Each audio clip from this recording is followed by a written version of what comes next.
Hello, everyone, and welcome to another episode of Past to the Future. I'm Curtis. I am the host producer of this show, um, and here we got Logan back as one of our debaters. We got Erik over here. Since I'm going to be a debater this episode, he's the head judge. We got Hunter as one of our judges.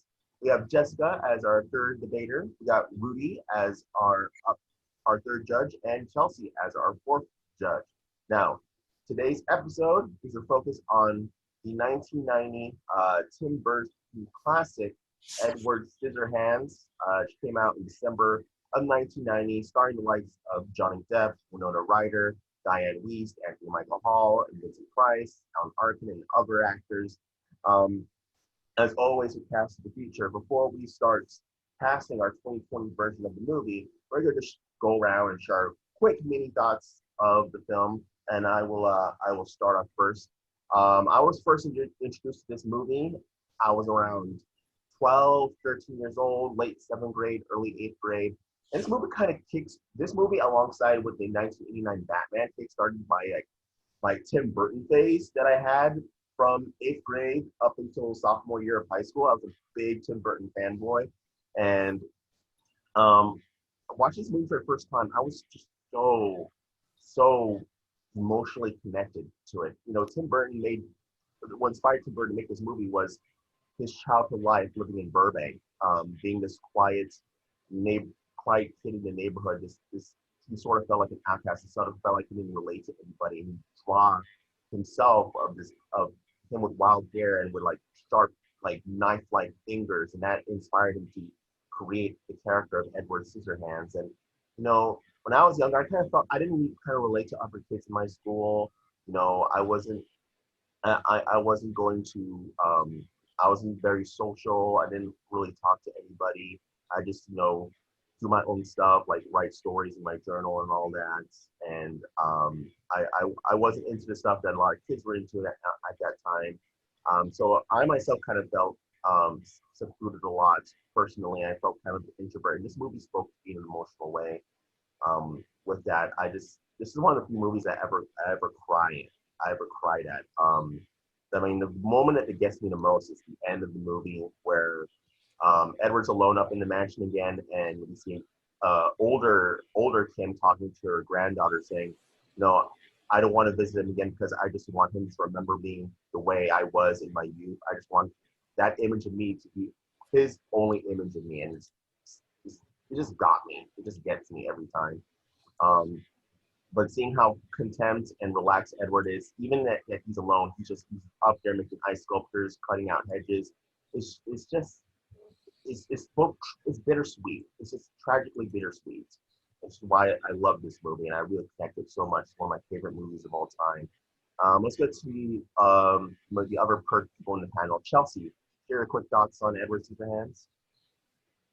Well, Tim Burton is my favorite director of all time. And I love this movie. I love everything about it and everybody who's in it.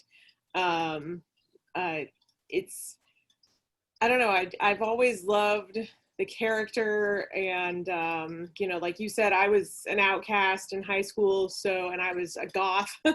So it was very easy to relate to Edward. I even did Edward for Halloween one time, and I made the costume myself with real scissors, and so I had to throw my own party because I couldn't go anywhere because technically I had weapons all over my hands. And I couldn't pick up anything all night. It was just like him in the movie, so it was a lot of fun. But yeah, I mean, I love this movie. I just everything.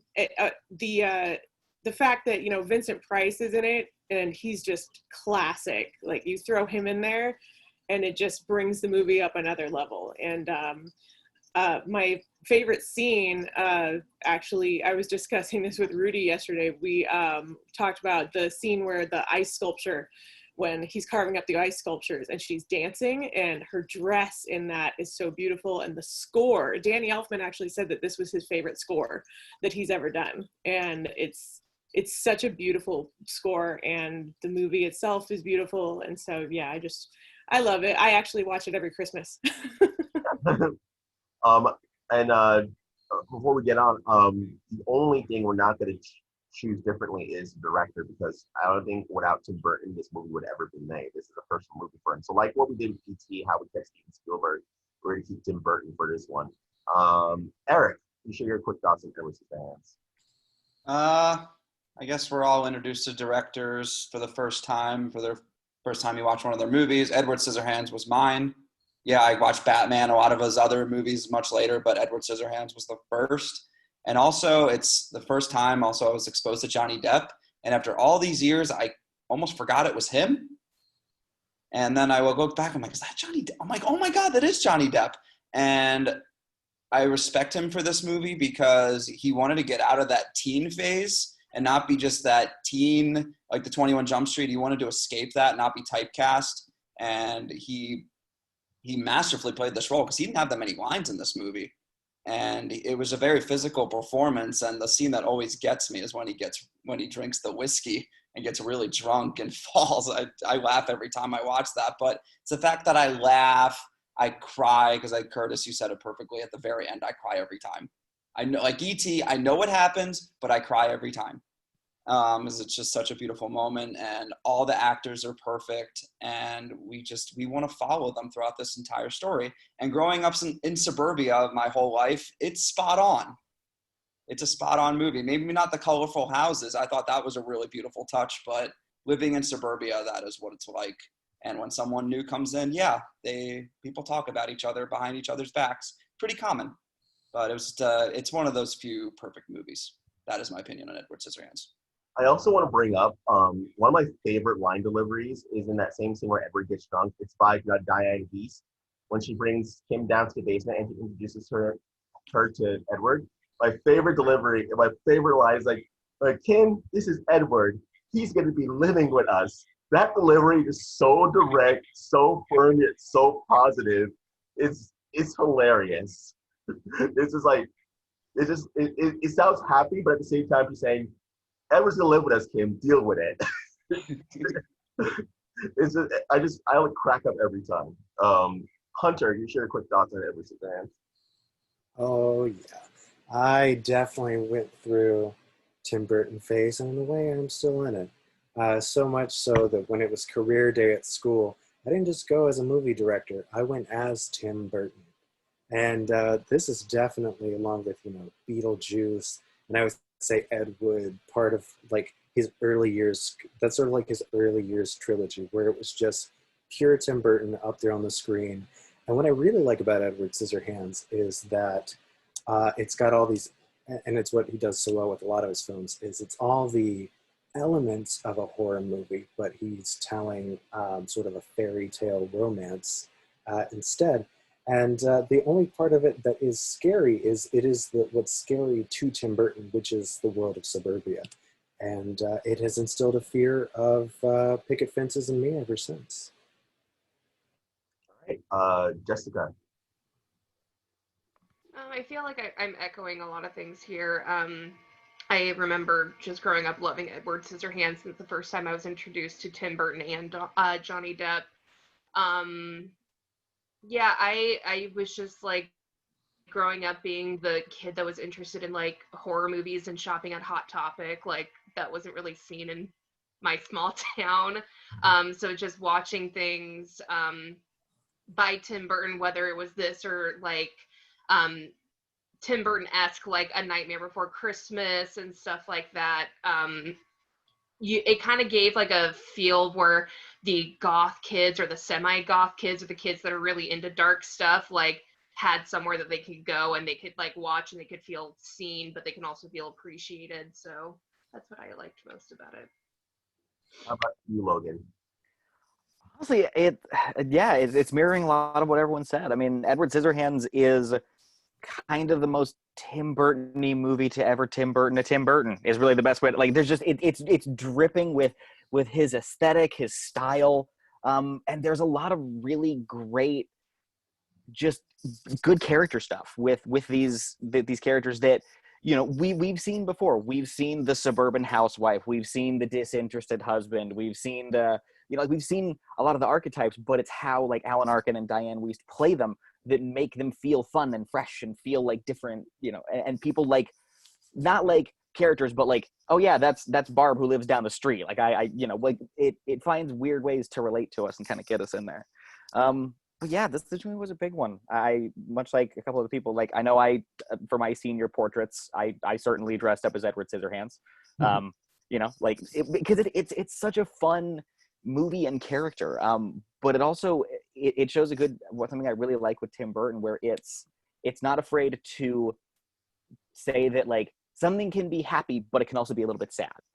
And like you're saying with the ending, like the ending is a beautiful ending. Like you feel uplifted because you can see the joy and kind of what Edward is doing with carving away at this ice, but there is a bit of sadness to it, and there's a bit of sorrow to it, and it's that kind of melancholy that I think Tim Burton really, really thrives in, and it works well for the movie. So I'm curious to see what we put together for it. And finally, Rudy.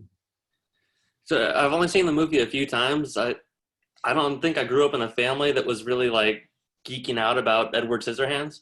It's kind of like E.T. I didn't see that till the first time when I was in college. And so I was sitting down and watched it last night to like refresh myself. And it's really fun because like in the beginning you see all these brightly lit houses and such, and it's like this movie is rolling out the welcome mat for us, to come. And all of a sudden it gets really disturbing and creepy. And I was really rooting for Edward, like in like the last half of the movie when he leaves the house on Christmas Eve, and he's just like, there's the lady who's the priest or something like that, and he goes and like chops up her hedges to look like a demon monster outside of her window, and he's like slashing people's tires, and it's just like, you are what everybody wants to be, it's like you wish you could express that rage.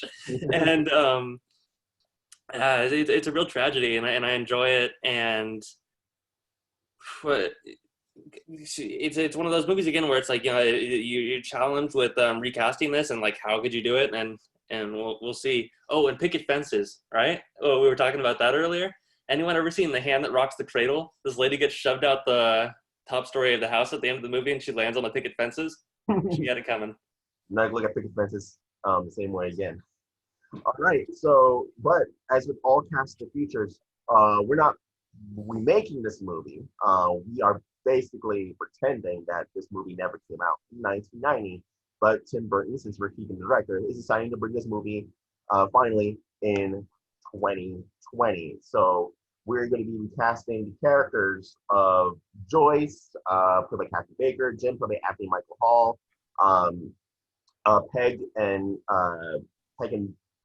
Bill, or we'll share the same rounds to tighten this episode. Played by Alan Arkin and Diane Weiss, the Inventor, played by Vincent Price. Kim, played by Winona Ryder, and finally Edward, played by Johnny Depp. And as I said before, Erik is going to be our head judge for this episode. So Erik, whenever you're ready, lead us into this episode of Cast of the Future. Take it away. Sounds very good. So for round one, we are going to be casting the character of Joyce, played by Kathy Baker. She is a housewife and the neighborhood gossip queen who is fascinated by Edward and is smitten by him, often finding ways to have some alone time with him. So for our first debater, Jess, who do you cast as Joyce? The person that I casted as Joyce was the wonderful Niecy Nash. You probably know her from, of course, Reno 911. She was also in Scream Queens, Claws. She's been in a lot of different TV shows. The reason why I chose her was because Joyce, of course, she was one of those like middle-aged housewives that's very man-hungry, and Niecy Nash has a background of being able to kind of play the man-hungry characters, but have it be kind of fun and lighthearted at the same time. She has this she just has this confidence which just exudes sexiness from her, so you can kind of see her as that, sex pot kind of gossip queen of the neighborhood that's trying to go after Edward. And that confidence can also go into the range of comedy, which I feel like is very important for Joyce's character. She can't just outright be a villain or somebody just kind of nasty in the neighborhood. She kind of has to have that lighthearted side to her, because you don't want to hate Joyce. She kind of gets on your nerves and annoys you, but she's not an outright villain. She's not like she's not like Jim. So I feel like she would bring a great performance that would be comedic as well as believable as kind of that man-hungry, gossipy housewife. Very nice. Curtis, who do you choose for Joyce? My choice for Joyce is the always talented, ratherly wide known, but still, in my opinion, kind of under, kind of not looked at enough still is Kirsten Dunst. I think the reason why people don't pay enough attention to Kirsten Dunst, even though she has a great resume, is people know her as Mary Jane from the Spider-Man movies. That's all people know her about, and they really don't see her as anything else. But in reality, Kirsten Dunst is an amazing world-class actress. She's been in the game ever since she was a child in Interview with the Vampire. She was acting with Brad Pitt and Tom Cruise in that movie, and she was one of the highlights of that film. Also, of course, she was in Jumanji with Robin Williams, and she worked very well off of Robin Williams. Even she was like probably 12, 11 years old when she did that movie. And of course, she was in Eternal Sunshine of the Spotless Mind, Jim Carrey, and we see how amazing she is in that movie. She's been in a lot of indies like Melancholia. She was in Sofia Coppola's A Virgin Suicide, which I really like. She was still a teenager in that film, but she blew me away of how really into roles she gets and how authentic and real she is as an actress. And also, she's on that new show. Title's kind of weird, but on Becoming a God in Central Florida, and she just from seeing like the trailers and previews of that show, she exudes a lot of Joyce in that role of being this sassy, this confident woman. I think also Kirsten Dunst is like right around that age where she could play Joyce. She could play that housewife who is kind of bored with her life, is looking for excitement and some energy, and then Edwards comes into the neighborhood. I can just see her goggling and googly eyeing over Edward. So Kirsten Dunst is my choice. Love that choice. Next, Logan, who is your choice for Joyce? Well, my choice for Joyce is the talented Ava Green. Now, Ava's been in a couple different Tim Burton things. She was Miss Peregrine's Home for Peculiar Children. She was in Dark Shadows. My first introduction to her was Casino Royale.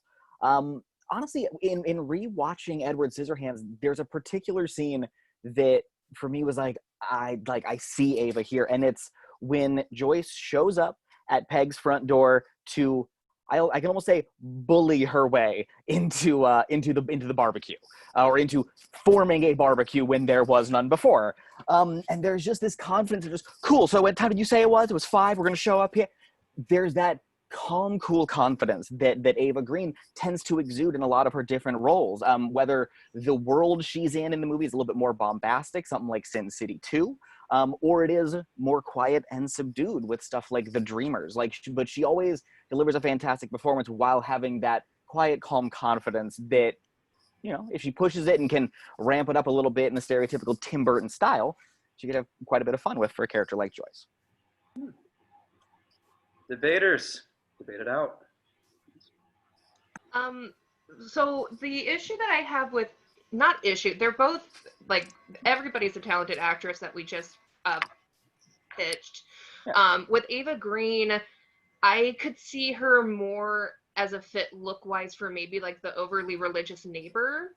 I think she has a little bit too much of a dark villainous look to her, and when it comes to Joyce, it's a little bit lighter, and I also feel like she's kind of she's almost like a cartoon character come to life, which is also the issue that I might have with Kirsten Dunst. I feel like with this type of character, Ava and Kirsten, although they're very talented performers, I don't know if they could go big enough and kind of over the top enough compared to Niecy Nash in order to bring this character to life. I feel like I might just take them both a little bit too seriously. Oh. The thing with Kirsten Dunst is that when you look at her resume, she did a wide variety of range of stuff. She's did everything from dramas to comedies, to romance, thrillers. She's almost done it all. Like, she's like the same girl who was in The Virgin Suicides who's also in Bring It On. The same girl who was in the Spider-Man movies. She was in Mona Lisa Smile, and she's also done the Fargo TV series. I think she could bring that range. The thing with, and what kind of relates it back to what Kathy Baker did. Kathy Baker, surprisingly, was actually known for being an actress who did a lot of dramas. And the reason why she did Edward Scissorhands was because she wanted to do a comedic role. She wanted to experiment with that. And I think Kirsten Dunst would want to play a role like this because it would just add a wider range in her resume. Because she's been doing more dramatic stuff on the dramatic side recently. I think this would give her more flavor as an actress. Well, kind of going off of that, Kirsten Dunst, I have seen her in comedies. I just feel she's been in not slapstick, kind of over the top comedic roles. Like she's been in a lot of really good, kind of more subdued rom-com roles, kind of like what we kind of peg women in for most of the time when they're in comedies. That the worry that I have with her, that I don't know if she'd be able to go as over the top and cartoonish with a character like this, that I feel like is needed kind of for the story, simply just because I haven't really seen an over the top comedic performance from her in a section like that, if that makes sense. When it comes to the over the top comedic, with Ava Green, while I can see where she does have that kind of villain-esque look, it can work to her favor. When she did Dark Shadows, she plays this big over-the-top witch, and where everyone else is kind of playing this subdued soap opera style, she is big, she is chewing the scenery, she's having a blast. And oddly, something just as switching her hair to blonde kind of weirdly lightens her and pulls her out of that, that potential villain look, So I do think Ava can be that big, friendly personality that can have her leaning a little bit more towards cartoony. With Kirsten, it's one of those because I had honestly forgotten about Bring It On until that one got brought up with Kirsten. I was like, oh right, she did. That's the first thought that came to my head. I was like, oh, Bring It On. And it's like, and you're right, Kirsten is very big and bombastic in that one, but I can't think of a lot of the recent stuff that she's done has felt a little bit more subdued. Like it's like she can still go comedic, but it still feels a little more pulled back. It doesn't feel kind of like what Jess was saying, as like big cartoon. I haven't seen enough of that from her recently. I have no doubt she can. I just haven't seen it in recent stuff. Niecy's a hard one to debate against, because honestly, in rewatching the movie, as soon as I saw Joyce with her giant fingernails on the door, I was like, man. Like Niecy is honestly a very fun pick for that. The only thing when it comes to Niecy, and it's you see it a little bit in Reno 911, even when she kind of doesn't take guff from people, there's still, at least from what I've seen, there's a heart that wants to believe people and kind of wants to give people the benefit of the doubt. And in rewatching the movie, it's almost shocking just how quick everyone turns on Edward.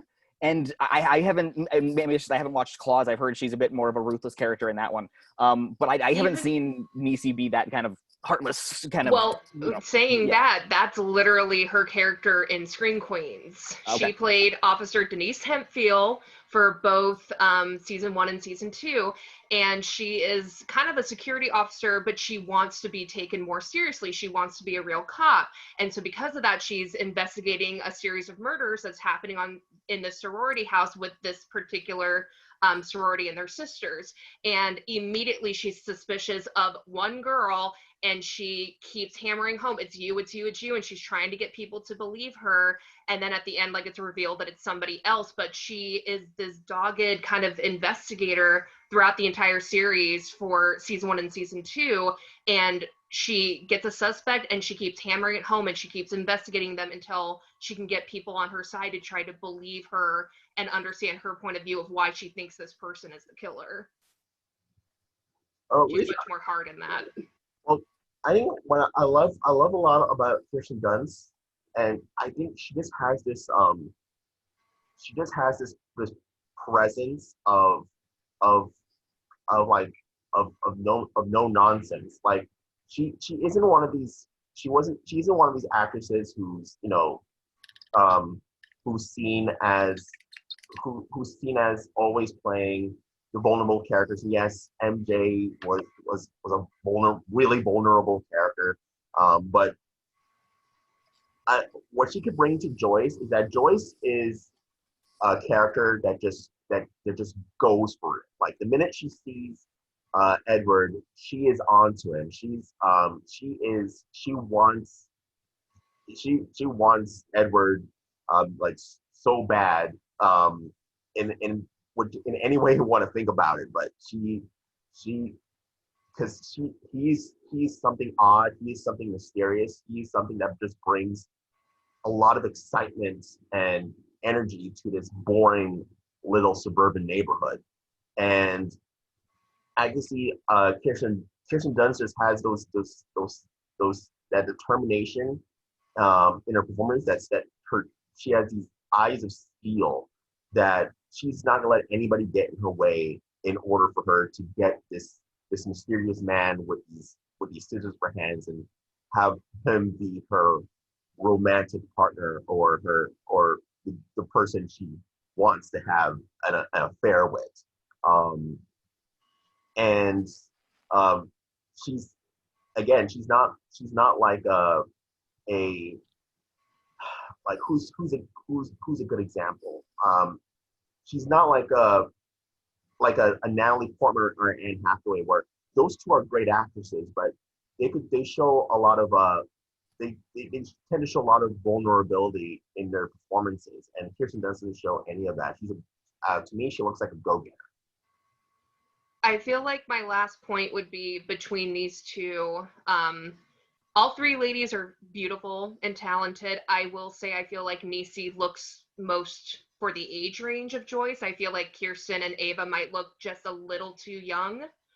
Maybe give it like 5 or 10 years.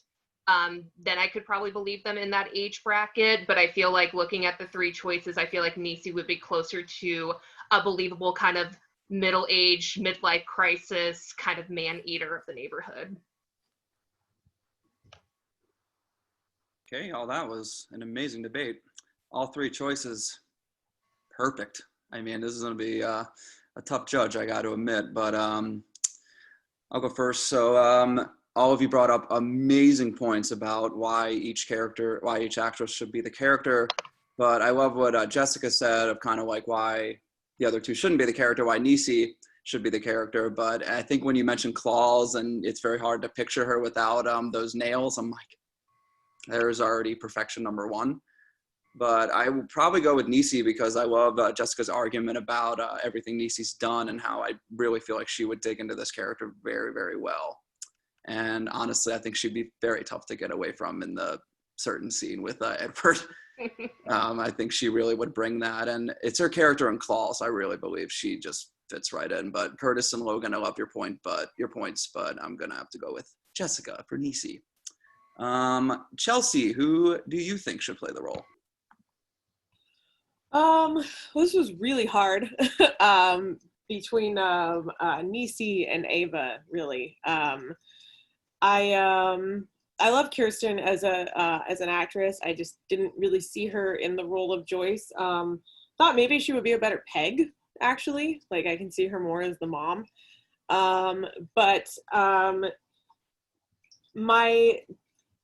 I love Niecy, and I agree the whole, like, the fingernails and her personality and everything. I think that she would be great in it.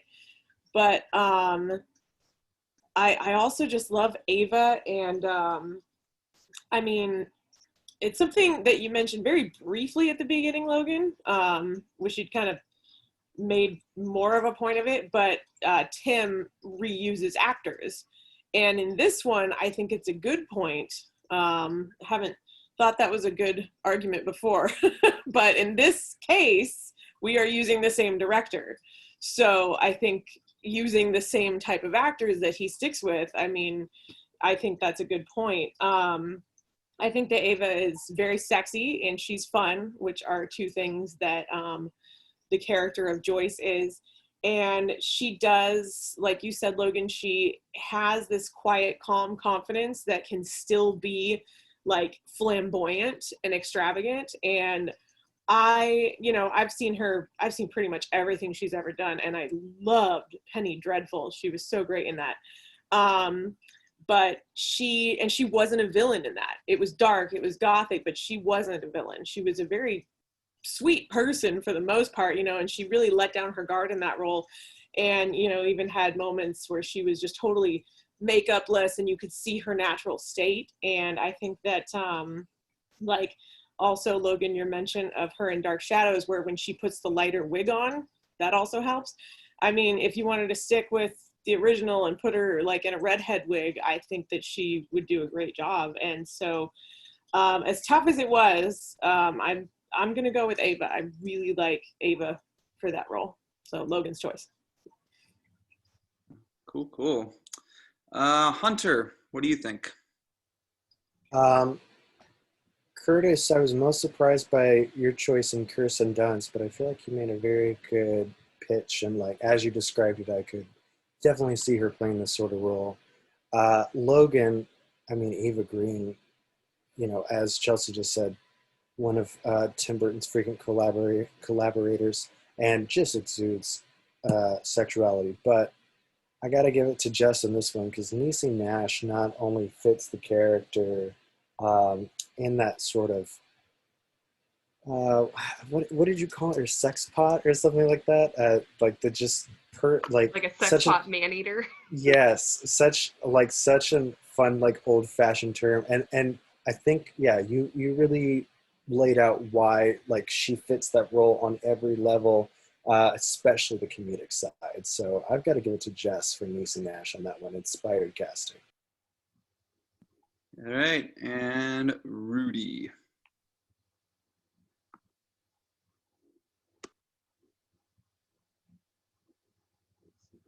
Oh, I'm still muted. Good? Okay. Yep. So I think the person that made the most interesting choice was Curtis. And if we were going to remake Edward Scissorhands with a different director, I totally would have gone with Kirsten Dunst. Because, I mean, even though you said she's totally capable of playing comedies, and I completely forgot about Bring It On as well. And she's a really strong character in that movie.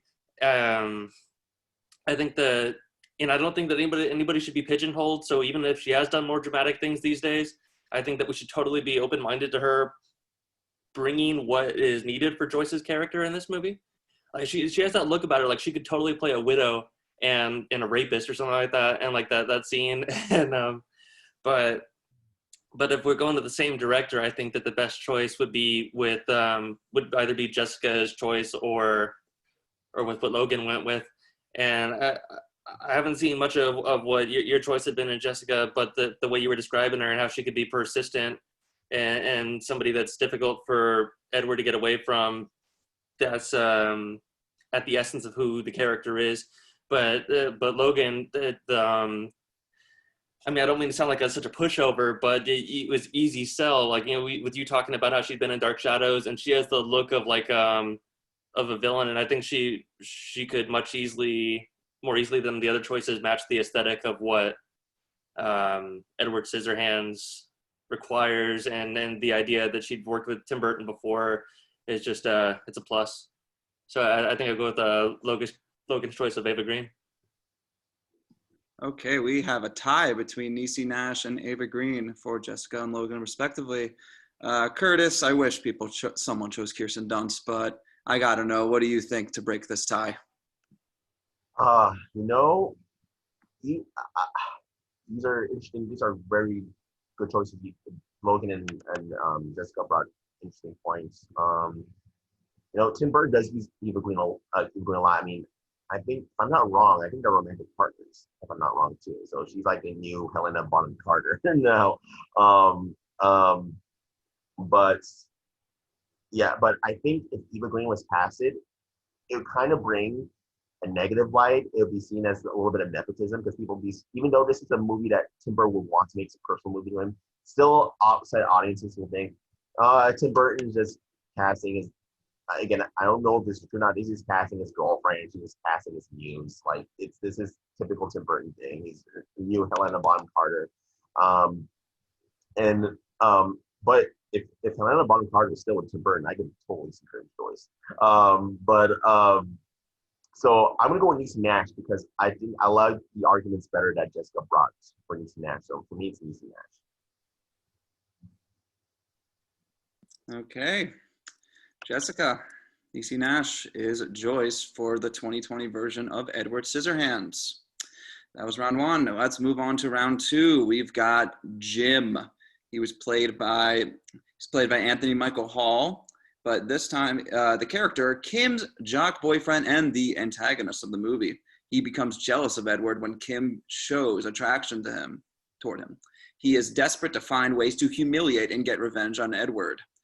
So first, Logan, who is your choice for Jim? Well, my choice for Jim is Jaden Martell. Now, obviously, he's not the stereotypical big, bulky jock, but you've seen him in things like Knives Out, where he plays the youngest Thrombey. He's in It Chapter 1, and he's currently in a show, I think it's on Apple TV, called Defending Jacob. What I think he brings to the role is there's this determination that I think is there in Jim, and it's a determination that will push him the wrong way, because lest we forget, Jim is like, well, I'm gonna get a car, and he's just so determined. He's like, I'm gonna rob my dad to do it. And while Jaden it doesn't seem like the kind of bully who will physically kind of, rough you up to get to that point, he does seem closer to a more manipulative, where he kind of is using the feelings against you, where it's like, oh, come on, you like in the discussion where he has with Kim, come on, don't you want us to have our own vans? We don't have to borrow it from my buddy all the time. We can just have it ourselves. Like, more playing the manipulation than I'm a big and scary. But I don't know. Jaden always kind of brings this fun vibe to him, whether he's leading the Losers Club or sitting texting in the background of the Thrombey home. He's just a fun actor, and I think he would bring an interesting dynamic to the character. Cool. Jess, who was your choice for Jim? My choice for Jim was Ty Simpkins. You'll probably know him as the kid from Insidious, the one that was possessed. He was also in Jurassic World, and he was also in Iron Man 3. The reason why I chose Ty Simpkins was actually more so because of Iron Man 3, because we're used to seeing him as kind of in his earlier work, he's kind of this victim or almost childlike innocence, where it seems like he can't really fight for himself. He has people helping him out with it. But with Iron Man 3, he's basically the crux of what's helping Tony Stark get better. And he shows a little bit more of a snarky side to him. So he's not all like sweet that we're used to seeing. And with Jim, I feel like it's very important, especially since it is a bully-like character who does use brute force at a certain point in time. He could fulfill that, especially now that he's older. I feel like he fits the look of that character as well, and he would just bring an interesting performance to it. And finally, Curtis, who's your character for Jim? My choice for Jim is the up and coming and just grow really fast rising star, Finn Wolfhard. Of course, most of us know Finn Wolfhard as Mike from Stranger Things, who was Richie in It's Chapter 1 and It's Chapter 2. He's going to be in the new Ghostbusters Afterlife. He's extremely busy. He's been doing a lot of stuff recently, and the reason why I chose Finn Wolfhard is because of a movie I saw him in, which not a good movie at all, but he was great. It was The Turning, which came out early this year before all the theaters closed up and everything. He was in that with I believe her name's Mackenzie Davis. Is that her name? Yeah, Mackenzie Davis. Or he plays like an orphan boy who Mackenzie Davis has to be the nanny for. And even though it's not a good movie, he came across as really intimidating and really creepy in that film. And as Logan said, Jim is not a bully that's gonna rough up people. He's not gonna physically do people, but he's gonna mentally get into people's heads. He's gonna manipulate them, and that's exactly what Finn Wolfhard was doing in Returning to Mackenzie Davis's character, always trying to get her off the edge and being as Charlie Murphy says, an habitual line stepper. And he's always gonna provoke people, and that's exactly what Jim does.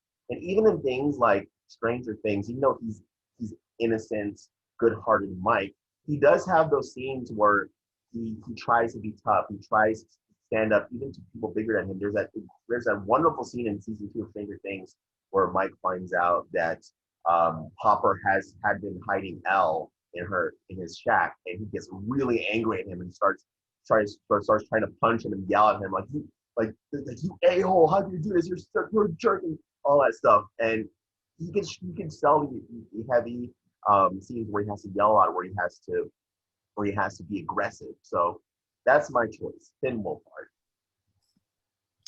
Okay, debaters, debate who Jim should be. Honestly, I like all of these choices. Like, I think Finn is a really, it would be a chance for him to break out a little bit. And with Ty, I also think that it would be fun to see, like, mostly I haven't really seen what he's done lately. I know I'm guessing, like a lot of child actors, took a break for a little bit, allowed himself to really grow up. And then he's doing a lot of theater stuff now. Okay. I've noticed. Last I saw him, and I know he has the cameo in Endgame where he's, Mm-hmm. But honestly, the only argument I can kind of keep making is when it comes to Jaden, there's a confidence level that comes with the character of Jim that I think Jaden can bring to the role really well. Because even when he is a character like Bill, who does have his stutter and doesn't exude confidence, you still believe that he is the leader of this group and he's going to command authority and respect in it. And, he can be scary. I mean, right now, like I said, with defending Jacob, he's a kid on trial for murder. And, I still don't know if his character actually did it or not. Like, he kind of walks that line where it's like, I'm scared because of the potential of what this kid did. The thing with Jaden, I haven't seen Defending Jacob, so he might be really good in that role. So good. Yeah, he might be really intimidating. When I see Jaden, I see the kid from St. Vincent and, Bill as from It Chapter 1. I just see him as really innocent and as really kind of a little bit vulnerable, even though he is the good-hearted leader of the Losers Club, and even with that stutter, even with his shyness, I kind of still see him as someone who's not who's not really that much confident. With Finn Wolfhard, though, I mean, even when he's playing Richie, he's a good guy, but he's always talking back. He always has something to say. He's always the loudmouth, the one with the potty mouth. Finn Wolfhard comes across as a little bit more confident than me. With Ty Simpkins, I'll be honest, I haven't seen much of him. I've only known him for stuff like Jurassic World and Iron Man 3. So I don't know how much he could play around with this role of being Jim. Well, kind of going off of Curtis's argument with Jaden, like I did watch all of Defending Jacob.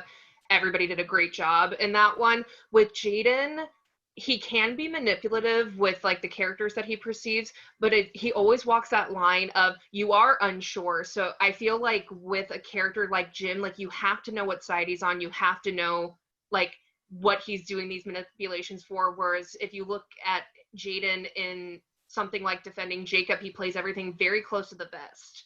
And that helps with that character, but I don't know if it would help with the character of Jim. And I mean, kind of going off, Curtis, what you said where, Jaden, it might be hard to see him as anything but that innocent kid from It.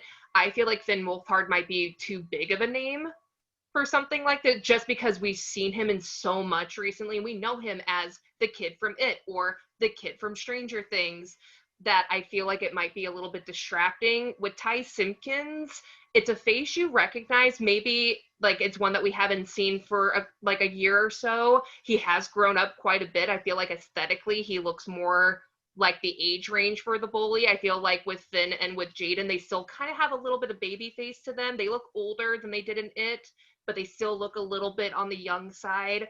Ty has just kind of like sharpened his edges, so he looks a little bit more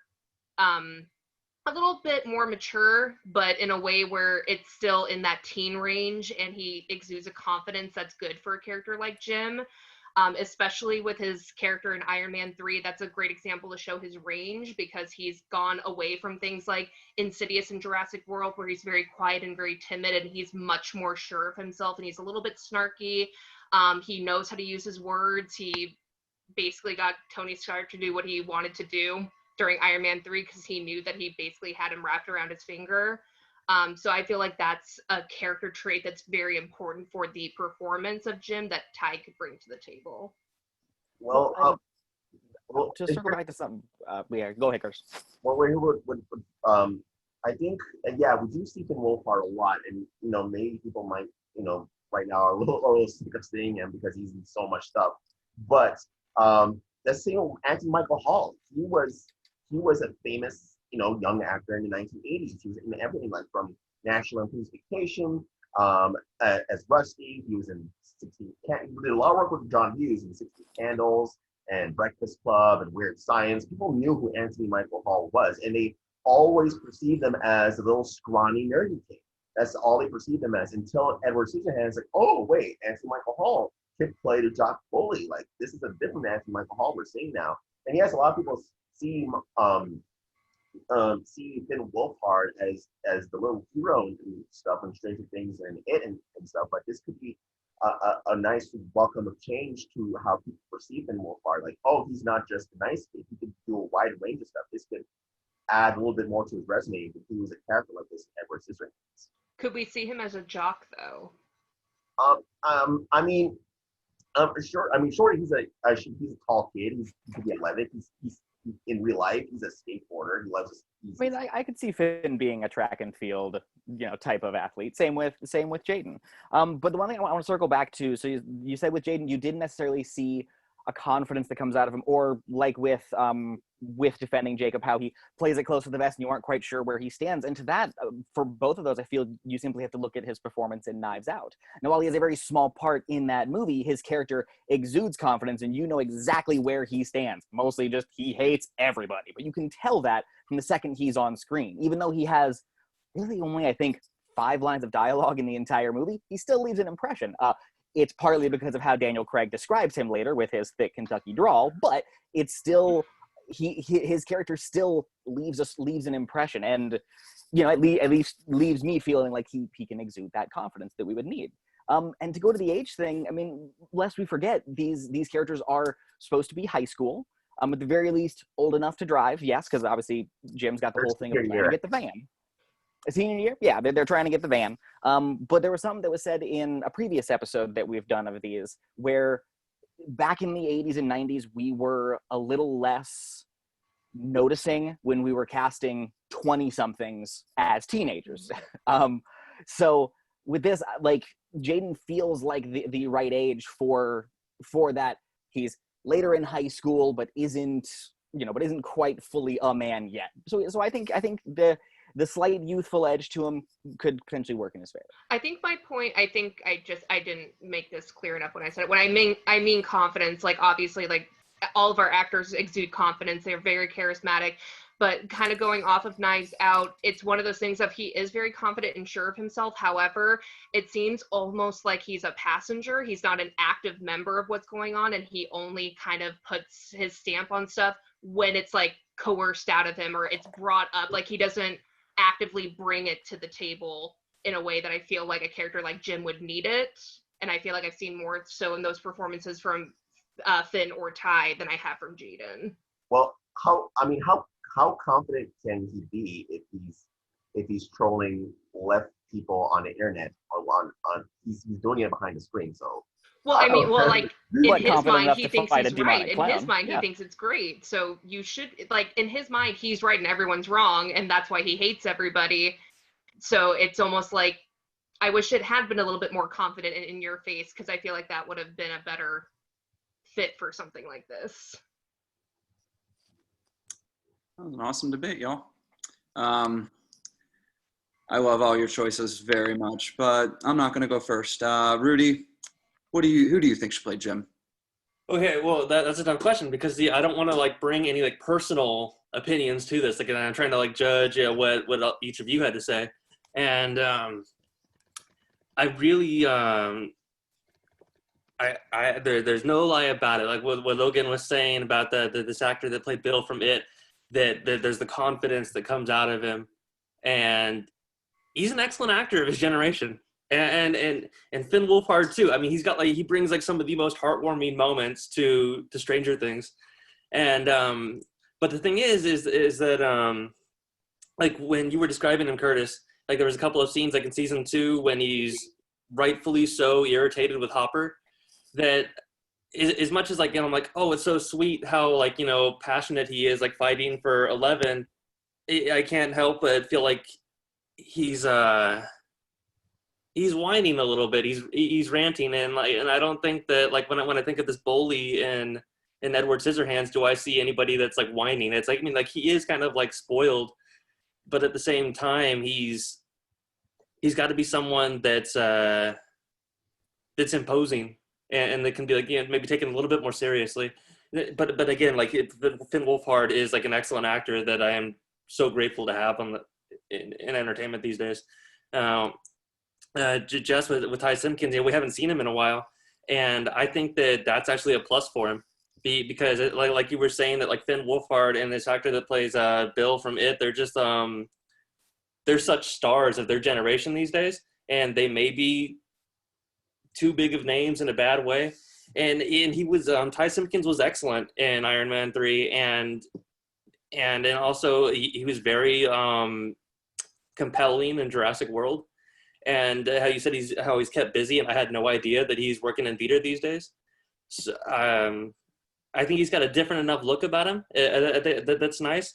See, these days when I go back and watch Edward Scissorhands, I had no idea that was Anthony Michael Hall from Breakfast Club until someone pointed it out to me, or until I see it in the credits.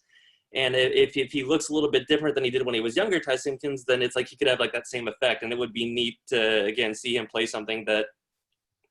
I mean, he can get under your skin and manipulate you and make you do things you don't want to do, like with Tony Stark. I think I like your choice, Ty Simpkins. Hey, Chelsea, what do you think? Well, I like all of these actors. My main thing, God, Finn, he would have been a perfect Edward. Like, he's got the hair, he's got the bone structure, he's a really good actor. Like, oh my God. I just, as soon as you said it, I was like, no, why? That's someone you deserve, Edward. Yeah, I would have voted for that. But Jaden, my main issue with Jaden is he's so thin. Like, he doesn't pull off like the jock look, and he was kind of a jock, you know. I mean, you know, he was the rich guy's son, and he always had his Letterman jacket on, and he was kind of a bully. I mean, Ty, there's actually a picture of him on his Instagram in a Letterman jacket, and he's got, I mean, just the way he looks now to me is just perfect. He's become very strong as an actor, and also in just like what he does. He has the soft look, so he's like, you know, he can pull off the soft bully kind of thing. And he also looks more mature, I think, than the other two. I know we were discussing how, you know, age isn't really a factor. They are supposed to be young, but the other two, they just have such cute baby faces. And Ty, I mean, again, on his Instagram, he even has a thing that says, I'm a bad A, you know. And you know, he really looks like he fits the part just perfectly. And you know, I've seen a lot of his flicks too from when he was younger, but looking at him now, he is a hottie. But looking at him now, it's like, whoa, he would be perfect, I think. So yeah, my vote is for Jessica's Ty Simpkins. Hunter, who do you think should be Jim? So this time I felt the opposite of the last one, where I initially hated all of your choices. But then Logan not only were all of your arguments really good, but Logan pointed out to me something that made a lot of sense was with Anthony Michael Hall and the transformation he made to play that role, to the point where it slipped my mind as well, Rudy, that he did it. So from there, yeah, I think it just became about the acting ability, and, you know, like a Marvel movie or whatever, this is much less difficult. The actor would bulk up, you know, to realistically play that part. if needed. So with that factor out of it, yeah, Curtis brought up Finn Wolfhard, and I think everybody kind of dinged you a bit on him being the he's just, as an actor who sort of like wears his heart on his sleeve, it's a little hard to hate him in that way. I think Ty Simpkins is an interesting choice, but since he hasn't been in a film and a major role in a while, since he was a child to now being a young man, it's kind of hard to imagine exactly what he would bring to it. And so oddly, I find myself going with Logan's choice, Jaden Martell. I say oddly because that was the first one I was like, there's no way. And now, because Logan made that point about Anthony Michael Hall, I'm like, oh yeah, like that's literally what that transformation would be, is not so much going from the nerd, but going from the skinny sociopath to the bulked up sociopath. So yeah, Logan, you get my vote with Jaden. I vote for the Nazi child masturbating in the bathroom. Had to be said eventually. Well, I have to decide this, don't I? So everyone's choices. Hunter, I'm glad someone said something, because I was wondering when I saw all the choices as well. I'm like, I always like when you think like we're doing a movie that never has been made before, but we're doing it now. It's still hard to think about the original. So I thought of who's bulky, and when I see these three actors, I'm like, none of them. I'm like, I don't know. I'm like, they're not bulky yet, but I'm like, you never know, like what they can become. And the one argument I was actually convinced was Curtis's about Finn Wolfhard. And when you mentioned The Turning, no, I have not seen the movie, but I saw the trailer. And the way you described Finn in that movie, I'm like, the points you were making about how he could be the perfect Jim, and even though it didn't matter, but it still gave a great performance in a not so good movie. You talking about that, I'm like, you know what? I can see him like wanting to play a much darker character or a different character than before, because everyone sees him as like Richie and Mike, but he'd want to escape that typecast. And I feel like Tim Burton might admire that. And I think that's maybe why he casted Johnny Depp in the original, or that Edward Scissorhands, is that he wanted to do something different. I feel like Finn's love to do something different is why I would choose him. I love the Jaden Martell and Ty Simpkins after that whole debate, and especially Ty Simpkins. Like, yeah, he hasn't done anything in a while, and I think Hunter made the perfect point about like, I don't know, like what he'd bring to it, because it's been so long. He's been focusing on theater. And Jaden, definitely after watching Knives Out, I'm like, yeah, I think he would make a really good Jim. But Curtis, you definitely won me over talking about The Turning. I might saw a 2-minute trailer, but I think expanding that trailer into the 2-hour movie, I can see him doing a great job and wanted to do something different, not as scary as that movie or whatever that movie was, but yeah, don't see it, got it. And yeah, I think Finn would want to try something different, and I mean, we all want to see Mike go psycho one day, right? Yeah. I think the majority is to Ty, right? Because you got two votes.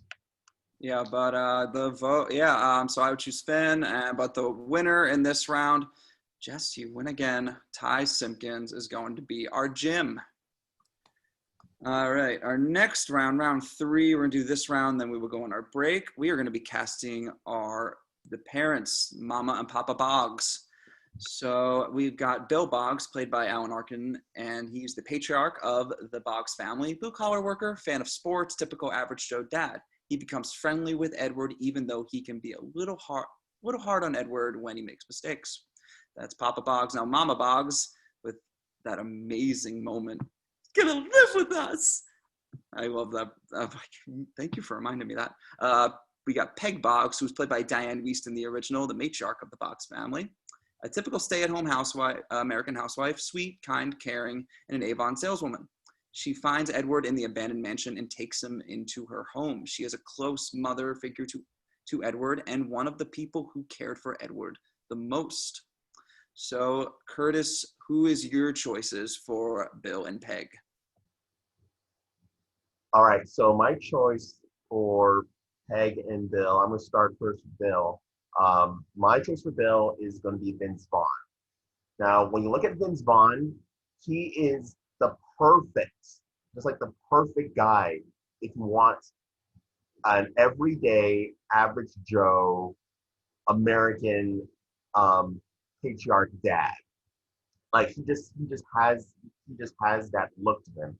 And from his past his resume, you can totally see that. Like he always plays the average Joe in all of his movies. Where you're talking about comedies like Dodgeball and Wedding Crashers, The Breakup, in all these movies, and he gives that average Joe delivery in a lot of his characters. I can just see him like talking to Edward, or when they first meet and when they're having dinner together, he just brings up all that small talk. So like, Eddie, I bet you have a good vision from the big mansion up there. You probably see the ocean up there, and making these dad jokes and all that stuff, and bring him down to the basement bar and having a couple of drinks with him, and talking to him about girls. I can just see Vince Vaughn giving that deadpan comedic delivery that he always does. He's perfect for that. My choice for Peg is going to be Jennifer Garner. Like Vince Vaughn, Jennifer Garner she's born to play roles like this. She has an image of like the perfect like American housewife. She's sweet, she's kind, she's caring, and she's like that in real life, just like Peg. Like she's selfless. You see her in roles, especially in roles like where she plays the mom in Love, Simon. She has the caring mom personality down already. When you follow her on social media, on Instagram, she's such a mom. She is such like when you see her doing stuff like cooking and baking and spending time with her children, she is like a real life Peg come to life. You can see her as an Avon saleswoman going around, and I just imagining seeing her interact whoever's going to play Edward for version of Edward Scissorhands. It just warms my heart just thinking about the scenes she gets to do playing Peg. So my choice for Bill is Vince Vaughn. My choice for Peg is Jennifer Garner. Good. Logan, who are your choices for Mama Papa Boggs? Well, for Mama Papa Boggs, I got a fun pair. For traveling Avon salesman Peg, I have Kristen Wiig. And as for her husband Bill, I have Jason Sudeikis. One of the things that really just strikes me when I rewatch the movie is just the perfect slice of stereotypical suburb Americana that this kind of invokes. Like it's this weird timeless thing where like the movie is kind of set in this 80s version of the 50s. And Kristen Wiig and Jason Sudeikis are both really adept at shifting from drama to comedy in a fun way that would keep them on their toes working with this kind of environment. Jason Sudeikis, I feel, is the kind of oblivious dad character who would just not really notice when Edward says, oh yeah, she took me into the back room and then took all of her clothes. I was like, cool, yeah, and you're gonna get a loan, that's the next stop on your, like, just completely oblivious as to what's going on, just moving right along with what he's doing. And with Kristen Wiig, there's this joy that she kind of brings to characters who are stuck in unhappy circumstances. In stuff like Bridesmaids, like you could tell her character isn't happy in her job, but she's putting on that happy face every day, and she's going to work and she's doing her best. And Kristen Wiig kind of brings that attitude really, really well. So yeah, for initial arguments, that's my pitch for Peg and Bill, Kristen Wiig, and Jason Sudeikis. Nice. Next, Jessica, who are your choices for Mama Papa Boggs? My choices for Bill Boggs was Mark Ruffalo, and Peg Boggs was Leslie Mann. I'll start with Leslie. The reason why I chose Leslie, she's one that we're used to seeing her as kind of like the snarky voice of reason in comedies, like Knocked Up or This Is 40. But she also has this warm kind of nurturing side to her, which we see a lot in performances of things like George of the Jungle or Paranorman. When you see her on screen, she kind of just gives off the feel of like she's a mom. She also has this kind of bubbly personality that's kind of borderline ditzy, which I feel works really well for Peg, where it's maybe not ditzy, but more naive, where she's just welcoming and warm and she wants to help. And I just thought that with her, especially with her comedic background, like she would just bring a really nice kind of cadence to the character of Peg. And then I went with Mark Ruffalo for Bill. I went with him because obviously like Mark Ruffalo is one of the greatest actors of our time. He's played a couple of dad roles in different things. He is one that can kind of have like an offhand conversation with you. If you look at the banter that he and like Robert Downey Jr. have as the Hulk and Tony Stark, or if you look at performances even in like the Zodiac, it might be a darker movie, but some of the banter he has with Jake Gyllenhaal's character and that kind of shows that he kind of knows how to fill out that working class role in a way that's believable. And I think that he would be a perfect fit for the father of this family. Okay, debaters, who should be the parents? Now, I want to say this is gonna be a hard round for me because I love all these actors. Yeah. What I'll start with Mark Ruffalo. Even though I love Mark Ruffalo, he's a phenomenal performer. And even though he does do a bit of comedic banter, especially in the MCU when he's working off of Robert Downey Jr. and especially when he's working off of Chris Hemsworth and something like Thor Ragnarok, I still see Mark Ruffalo as too much of a serious actor.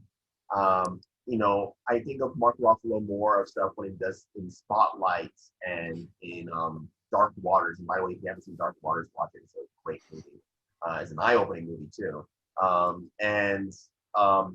With someone like Bill, he has recall from movies. To me, he only has one semi-serious scene, and that's when he's having that talk with Edward at dinner of like, if you find a case of money, what should you do with it? And he gives them all these complicated options.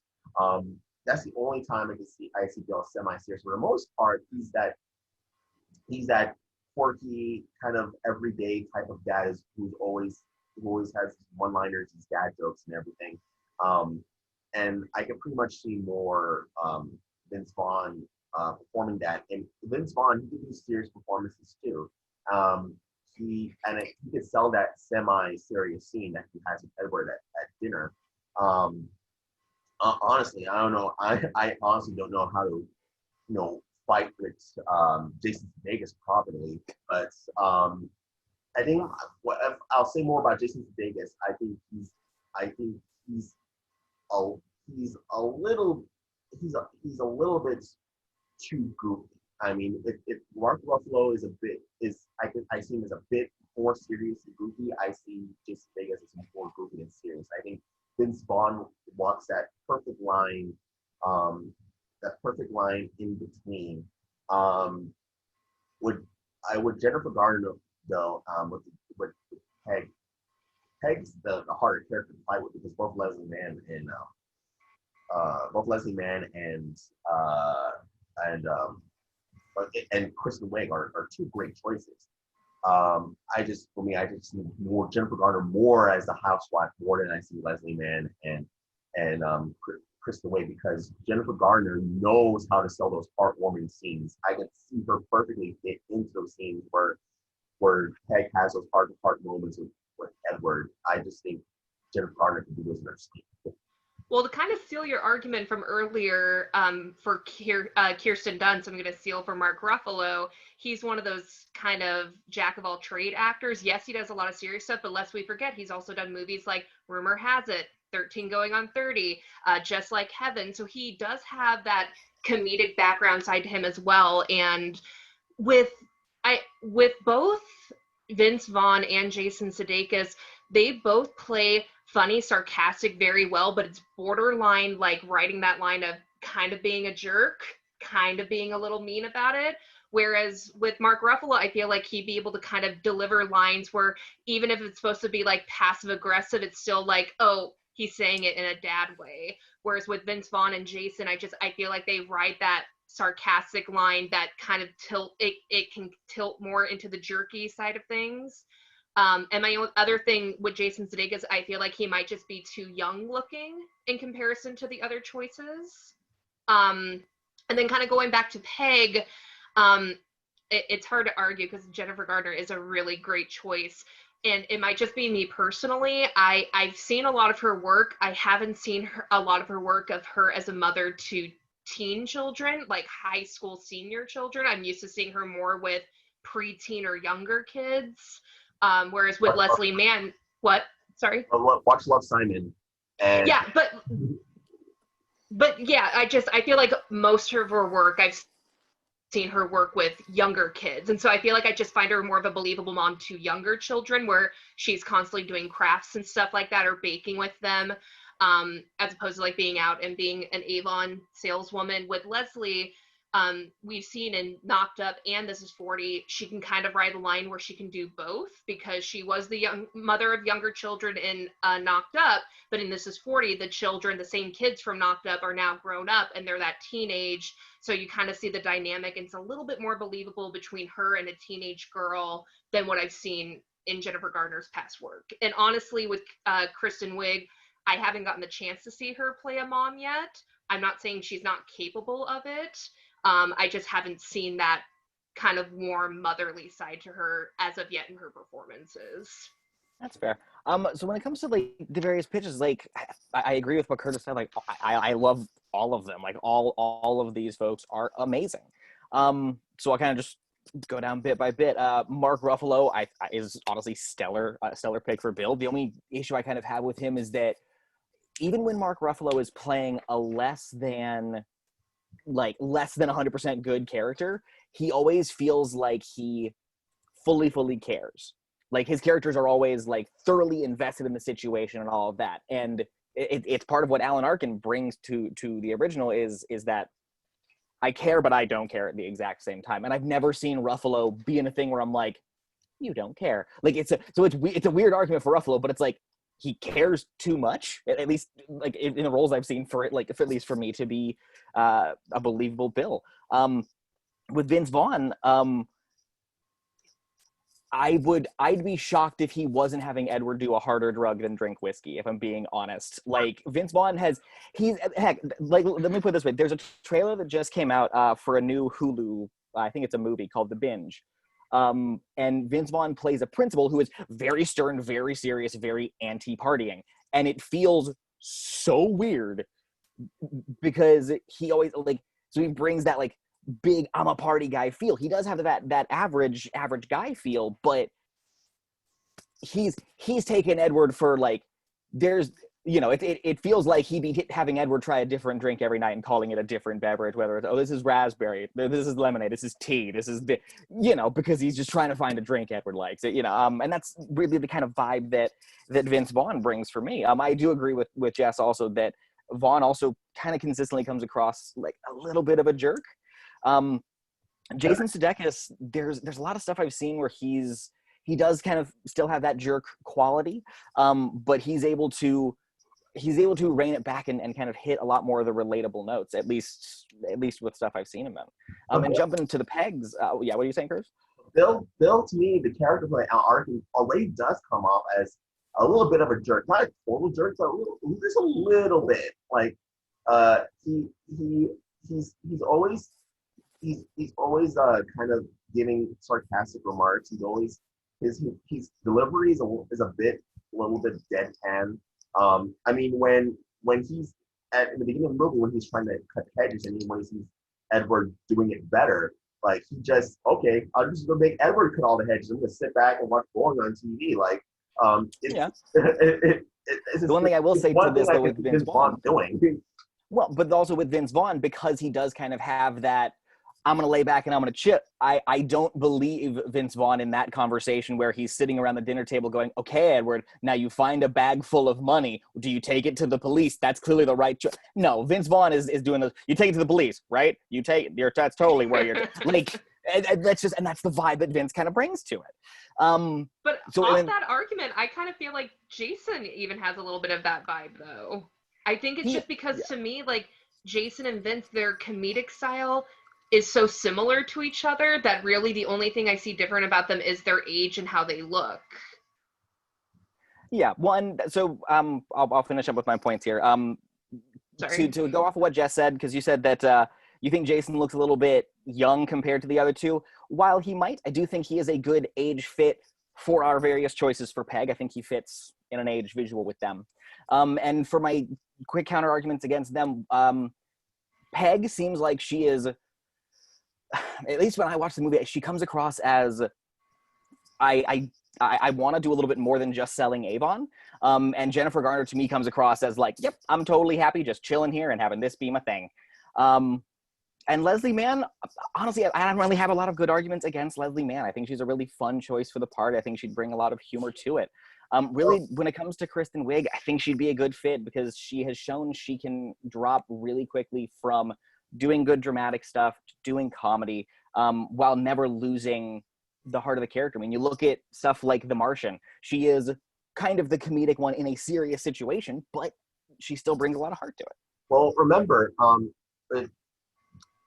Peg is the mother figure to Edward, and there are a lot of scenes where Edward and Peg share a lot of really touching heart moments. Whether like Peg is kindly trying to hide all the scars that Edward has had of years of him accidentally cutting himself, and when she has that wonderful scene when she's sitting down with him at the Christmas party, I thought it would be better for Edward to come down here and interact with people and actually have a family, but with things going on, I think it's best if he went back to his mansion. It's heartbreaking and a little bit emotional, and reminds me of the scene where in Love, Simon, where Jennifer Garner has that scene with Nick Robinson, and she's talking to him, I feel a little bit hurt.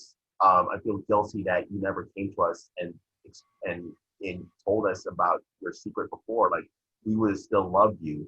I feel guilty that you have the premonition that we feel differently about you, and I'm sorry that we ever brought out that premonition, and we still love you as our son. And I just think Jennifer Garner does the heart moments very well.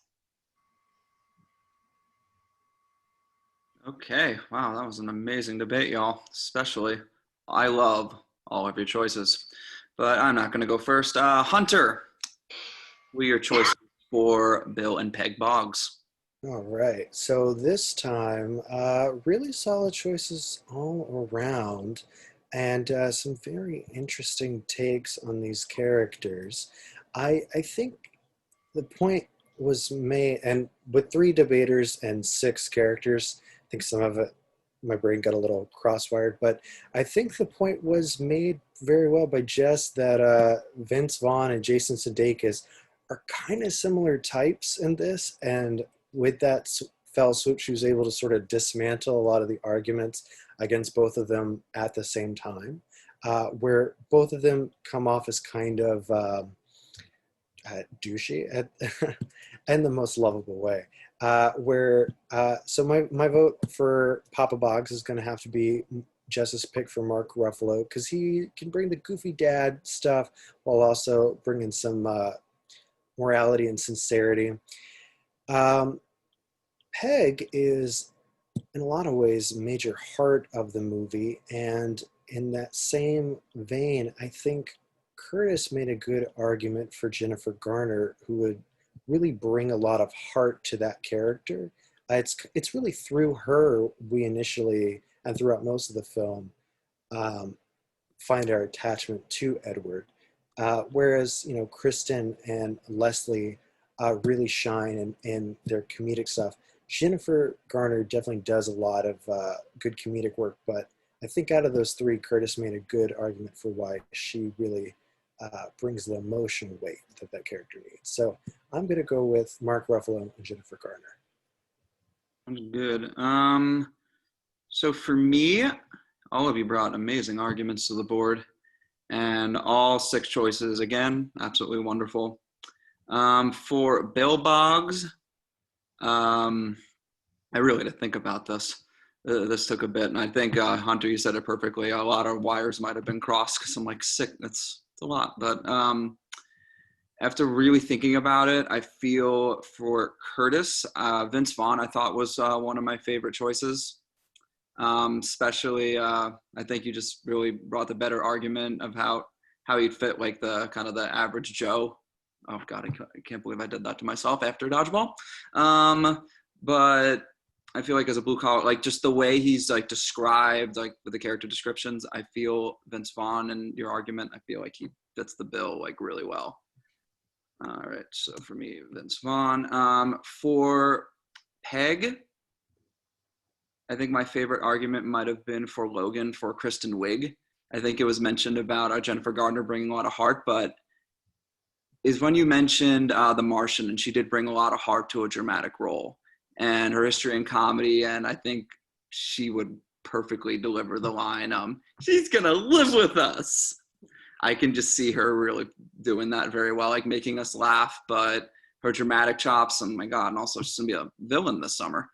I mean, I feel like she can just do it all. And even, I wish you had mentioned the Skeleton Twins, because I think that was like a really good dramatic role for her. But when you mentioned The Martian and, do you want to say something, Logan? Okay, no, I'm just asking.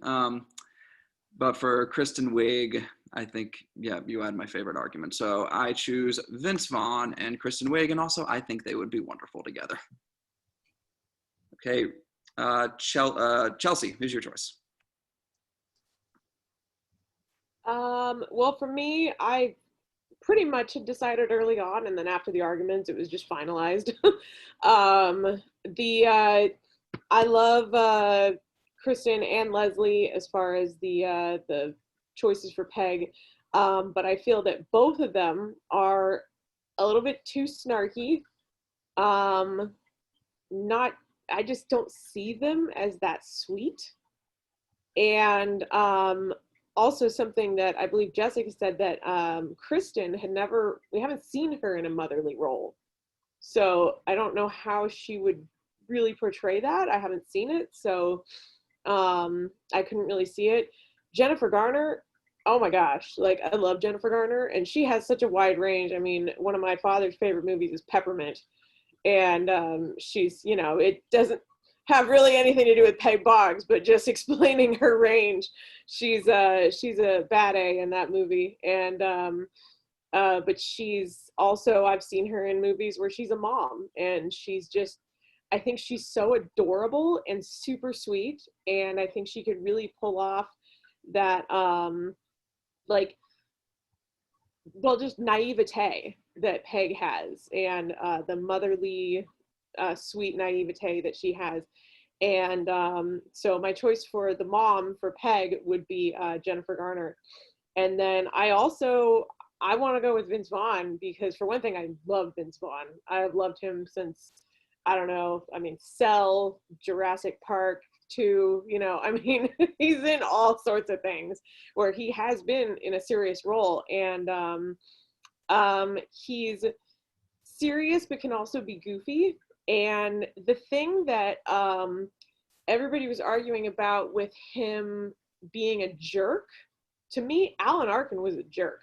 And maybe it's because I just don't understand deadpan. Like, my stepdad is like that, and I hate it. I can't stand it. Like, that whole deadpanness, and like when he's sitting there and like, yeah, Edward, maybe, you should get a job. And okay. I'm just like, wow, this guy's a jerk. And he's not trying to be a jerk, but to me, it comes across as that. And it's not, I don't think that he necessarily is a jerk. It's just that he, like I said, he seems like one. He can come across as one. And I think that Vince Vaughn could totally pull that off, because he has that deadpan humor, which is funny because I love Vince Vaughn. I think he's hilarious, but I don't know, he's better at it, I guess. So so my pick would be both of Curtis's. I love Vince Vaughn and Jennifer Garner. I think they would be a great Bill and Peg Boggs. Cool. Rude dude. Who's your choices? You know it. Yeah. Curtis, you got to vote for me, man. Wait, I think you did. Oh, did you? So it was so tough to choose for the mom, because there was between you and Jessica Ash's choice. Because as you were saying, like in Love, Simon, she seems like perfect for the role, And not only that, she's in that one movie where she has a son that's not really her son, the one where he's like garden boy. You know, he's I like Timothy Green, yeah. exactly. So I mean, she's just like, she's so sweet and caring, and what was it, the Leslie from Knocked Up, you know, she's played the parent as well.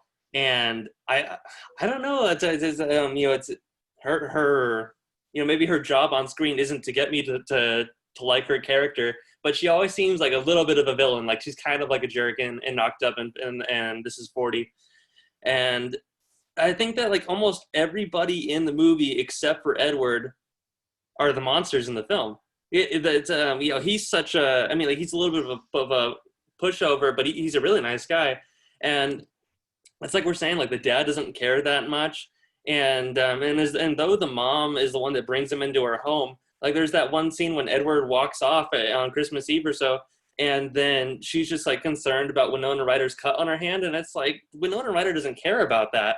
She's like so concerned about Edward. That's what she wants other people to focus on. And I think that like Leslie could definitely play like that kind of like low key villain, but also considerate mom. And I'd like to give her a chance and see her in something. Yeah, maybe I'd appreciate her in that.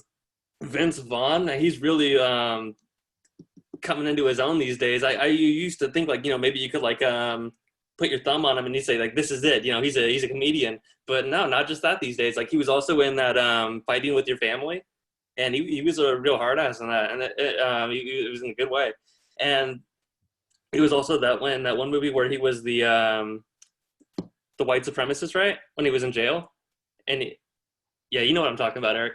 Now, Logan, I had the same challenge with Jason Sudeikis, right, as I do with Vince Vaughn, where it's like maybe I just as much as like they're both capable of playing compelling characters, I think that like they've got such a reputation about them about being comedians, so I couldn't settle on any of them as the father. Mark Ruffalo was the easy choice. As much as like he's a funny and really loving guy, I saw him in this one movie with Zoe Saldana, and he has these children, and he's just like such a jerk of a parent. There's this one scene when they go and lock the door at night to their apartment with the chain and all, and he's like, that doesn't mean anything, and he breaks the door down in front of them or something. And it's just like he seems like he can like really be a jerk. And like Chelsea was saying, Alan Arkin is totally a jerk in this movie. And so I think that Mark Ruffalo, easy choice, and I think I'm gonna go with Jennifer Gardner as the mom. As much as like it seems like easy to say, and it's like, you know, she's perfect for it, and can't we get somebody a little bit more interesting for that? She's already proven that she can do it, and she just like excels at that part among the rest. So it's just it's a safe bet. Way to go, man. So yeah, like Jennifer Garner and Mark Ruffalo. Okay, so Curtis, Jennifer Gardner is cast as Peg Boggs, but we have a tie for Bill Boggs between Vince Vaughn and Mark Ruffalo. Logan, who would be your choice for Bill Boggs? It's tricky, man. Honestly, choosing between those two, like I said, I think Vince Vaughn is a bit too hard-edged for me for someone like Bill. So if it's between those two, I think I'd have to pick Mark Ruffalo.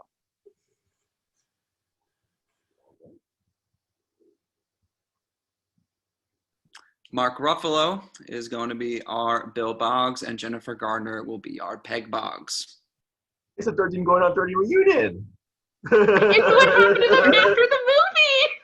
Isn't the same? And then our heads explode. I just realized that. Same universe, guys. Okay, the next round we have the casting of the Inventor, who was played by Vincent Price. He is the elderly and eccentric inventor who invents Edward Scissorhands and is a father figure to him. He unfortunately passes away before he can finish Edward and give him hands. So, Jessica, who is your choice for the Inventor? I chose Gene Hackman. The reason why I chose him, obviously he's a phenomenal actor. I feel like he fits the age range for the Inventor, and I think it would be an interesting performance from him. And that's it. Okay. Nice. Next, Curtis, who is your choice for the Inventor? My choice for the Inventor, of course, an actor that I really admire is Ian McKellen. Of course, know Ian McKellen as Gandalf from the Lord of the Rings and Hobbit series and Hobbit trilogy, and also as Magneto in the X-Men movies. But he's been in a lot more stuff.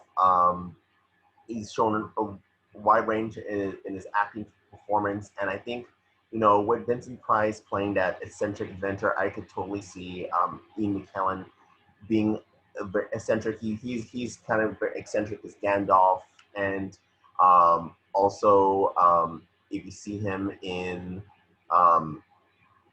if when you see him in something like surprisingly Beauty and the Beast, when he plays Cogsworth, he could show that kind of soft side to him as well.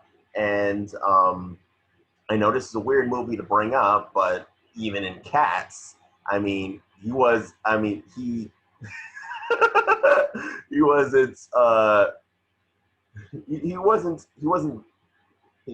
wasn't bad. He was given what he was told to do, but even then he was giving it his all, and you can tell any role that he gets, he takes it seriously, and he takes he has a passion for it. So my choice is Ian McKellen. Logan, your casting choice. Curtis, first of all, how dare you invoke cats in this sacred space? No. So when it comes to this, I'm going a bit of a different route with it. My choice for the Inventor is Johnny Depp. Now, yes, he is a consistent actor that Tim Burton likes to work with, but when it comes to Johnny, there's a certain feel for his Inventor that I get. Now, while he is not the aged, eccentric, clearly able to die in serious circumstances as Vincent Price is, there is a warmness and a heart that he always brings to any role he plays, whether he's staggering across a pirate ship as Jack Sparrow or helping a family deal with their grief in something like Finding Neverland, where play of Peter Pan. But there's a particular vibe that I really enjoy with the idea of Johnny Depp as the Inventor. When you see Vincent Price in the original film, it's an odd thing, kind of like when you see Tony Stark versus Vanko in Iron Man 2. Like, Tony, it seems weird, but it doesn't seem like he builds all of his stuff. Like, it seems like he might order out for parts, or he might kind of bring in things and kind of do that. But Vanko feels like he builds every piece from scratch. And with someone like Johnny Depp as the Inventor, I would believe that he is this man who has built every invention he has in his little workshop space, and every bit of Edward by hand, built it from scratch, and truly put his heart and soul into bringing this false man to life. And the effort of that is maybe what overexerts him and leads him to his untimely demise. But yeah, so my pitch is Johnny Depp for the Inventor. Debaters, who should be the Inventor? Well, why going with Ian McKellen? Because Ian McKellen is an actor who really uses his environment to his advantage when it comes to his performance. I mean, when you watch a scene in Edward Scissorhands where Edward has a flashback of the inventor walking around his laboratory as his machine is these gothic macabre looking machines are simply just baking cookies. When Vincent Price is walking around, just from his expression, just his eyes, just seeing the wonderment of what's going around him. Like Vincent Price is into it. He is soaking up every moment he's on screen and soaking up everything that's around him. And that's what Ian McKellen does. That's why he had such a hard time doing the Hobbit movies, working with green screen and having crying sessions with Peter Jackson. Like, Peter, I can't do this. I can't work with green screens. Like, I'm used to working with live sets when he was on Lord of the Rings, where he's on location, where he's working in a soundstage, and he gets to use that environment around him. I think Ian McKellen would have a blast doing something like that, playing the Inventor in Edward Scissorhands. And Ian McKellen himself, as in a real life person, is very eccentric. He is a very lively guy, especially when you see him hanging out with his best buddy Patrick Stewart. Like he's a guy that loves life, and that's who the inventor is. He loves life so much that he wants to create it. He wants to foster a life like with Edward. With someone like Johnny Depp, I would say like back to the evergreen, like Johnny Depp is like Tim Burton's male muse. Like even though there is something romantic or something special about, even though this in our world Edward Scissorhands was never made, but it's still kind of special of seeing Johnny Depp now playing the inventor. I just think, again, it would come across the wrong way with people, even though it was a personal story to Tim Burton. It's just like, oh, it's Tim Burton just using Johnny Depp again. Gene Hackman, wonderful actor. The thing is that Gene Hackman is permanently, he's still alive, but he's permanently retired now. Permanently retired from life. Oh God. He's not dead, but he is strict on. He's retired. He is done. I don't think even a story like Edward Scissorhands would bring him out of retirement, even though he's a wonderful actor. Well, kind of arguing with that. The reason why I went with Gene Hackman is because, like, we've seen his performance, of course, as the original Lex Luthor. He's a phenomenal actor. We've seen him in Unforgiven. The reason why I thought he would be a good fit for this is because the inventor, while important to the story, I feel like he's not in the movie as much as a lot of our other characters. And Gene Hackman has come out of retirement to do voiceover work and to do small parts here and there in different projects, very small projects and voiceover work. But I feel like this is one that if he were to come out of retirement, it would make sense because it seems like a small enough role that we could probably get his stuff done in the amount of time that he would want to get it done. The issue that I would have, I feel, with Ian McKellen being the inventor, I feel like he's too big for a role like this. Even with Johnny Depp, yes, Johnny Depp is a big name and obviously a recognizable face, but he has done a lot more cameos, especially lately. Like even if you think of like 21 Jump Street, Or that stuff like he was a Tusk. it's a cameo in that. And so I feel like between Johnny and Gene, it would make more sense to me because yes, they're big names or recognizable names or faces, but it's a small enough role that it doesn't steal the thunder from the story or what the story is supposed to be about. Really, the only concern I feel like I would have with Johnny Depp is that I just think he's too young. That's fair. Honestly, I love both of y'all's choices as well. For me with Gene Hackman, the only real issue I have with him, and I say like issue in heavy air quotes, is that like actually some of the roles you mentioned, Jess, where he's like Lex Luthor and Unforgiven, he's scary, and that's not to say he can't be a nice guy, but every time I've seen him, maybe it's because I saw Superman when I was just a smidge too, but like he's always, oh, he's scary, or like there's always that weird like lizard brain thing where I'm like, oh, he's scary, or oh, he's the bad guy whenever he shows up. But lest we forget, Vincent Price was a huge horror actor before he did that. But at that point, Vincent Price, if I recall, he had also shown up on The Muppet Show and had already kind of done his bit to walk that back to the kids. And honestly, when it comes to Ian McKellen, I think he is a really fun choice. I do think that I feel like if you were to have Ian McKellen in the part, honestly, if I had Ian McKellen there, I'd be inclined to give him more to do because it is Ian McKellen, like even in something like, the movie that shall not be named that Curtis did earlier. His part is there, but he's given so many like fun aside shots because Ian McKellen was just going all out and I'm gonna actually lick milk out of this bowl. Like he became a theater cat. Yes. Like, so I feel like there'd be the inclination to give him more to do. Whereas, yeah, with someone like Johnny, I think, he's okay with doing cameos. He's okay with, heck, I could even see him being like, bury me in prosthetics. I don't care. Like I could see him being totally okay with doing whatever production might want to do to tweak and adjust his look if they wanted to. But with Johnny, there's always this, and I've noticed it like as he gets later on in his career, there's just a kindness in his eyes. I don't know what it is. And I think it's why when he has to play characters who are supposed to be harder and are supposed to be bad guys, he tends to have to wear sunglasses and stuff like Once Upon a Time in Mexico. Because like you see his eyes, and they're these warm, friendly, inviting eyes. And I think that's a big important thing for someone like Edward, when that's all he has to really relate to with the Inventor. The scene where he's reading him that book of poetry, like it's him looking him there in the eyes and kind of relating to him on that level. So yeah, I think while Johnny doesn't fit the stereotypical old Inventor, I think he'd bring something fun to it. I'm glad you brought the scene where he's reading the book of poetry to Edward, because I get to see Ian McKellen killing that scene, because Ian McKellen is a Shakespearean trained actor. He could do some soliloquies in his sleep, and reading something like poetry, he can make it entertaining. Even the first poem that he reads that Edward's not really into, he could make that he could still make that entertaining. Vincent Price made it entertaining when he said humiliation and discomfort. And he made it funny.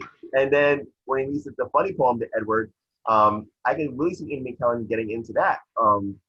Because again, Ian McKellen just uses his environment around him. He uses the actors and the sets to enhance his performance. And we know with Tim Burton, I don't think he's a guy. He uses a lot of special effects, but I don't think he's a guy that uses a lot of green screen. He's very, very adamant of using practical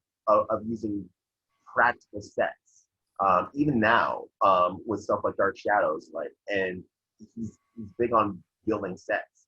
And so I think just he and Ian McKellen just get along from the get-go. Okay, y'all, that was quite a round. The Inventor. It's a great character. Yep. Okay. To me, this was an easy choice for me. Johnny Depp. I feel like when we mentioned Ava Green earlier, and also that Tim Burton loves to cast actors he has worked with before, names that will come up. Even if this Edward Scissorhands, or the one we saw him in, didn't happen, I feel like he would still go to him, because Logan, I think you said it perfectly. He'll put on the prosthetics. He'll do a cameo. And for his good buddy Tim Burton, I feel like he'd do it in a heartbeat. And I feel like, like Alice in Wonderland, he was under all that makeup, and like so many movies, he's not afraid to like hide his face, even though you know it's him, or even change his voice around. Johnny Depp's an amazing choice, but we gotta talk about the others. Gene Hackman, amazing actor, but Logan and Curtis said perfectly. He has been retired. Also, he's been retired for 16 years from live action movies.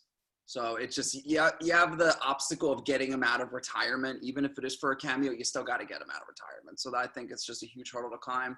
Ian McKellen is a wonderful choice as well. And at times I thought it was a bit of a toss-up between Johnny Depp and Ian McKellen, but I feel like I kept seeing it's like he would fit like the Vincent Price role as the Inventor, but I feel like Johnny Depp would bring like his own portrayal to it. And I just think for his good buddy, Tim Burton, why not?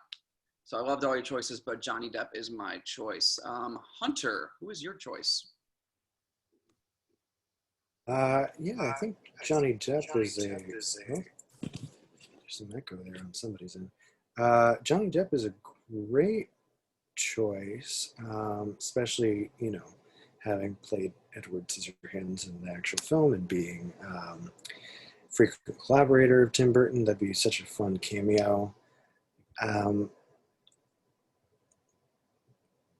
Let's see. And then with Gene Hackman, I think there was a lot of great arguments made for why this would be the sort of cameo role to bring him out of retirement. But I don't know. Curtis sold me on Ian McKellen,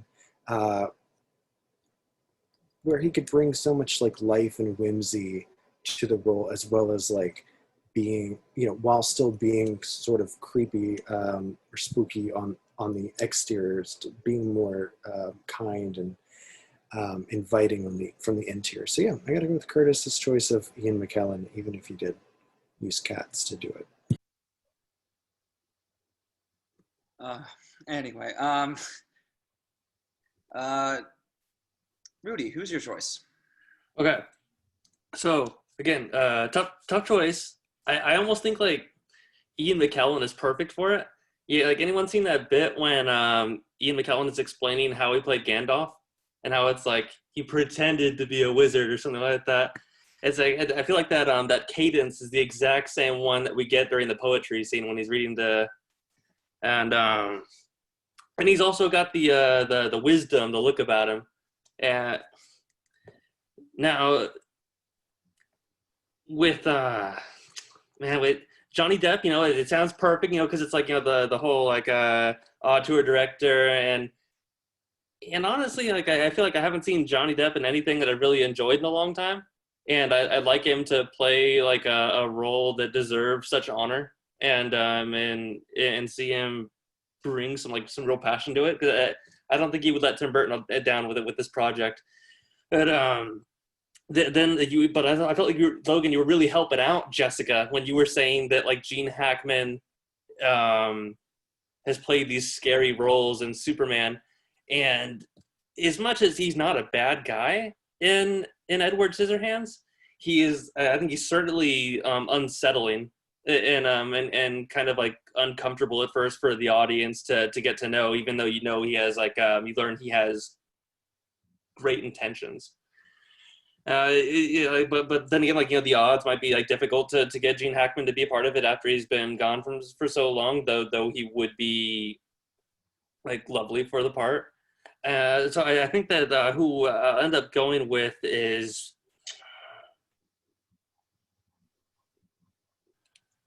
drumroll. Let's say Gene Hackman.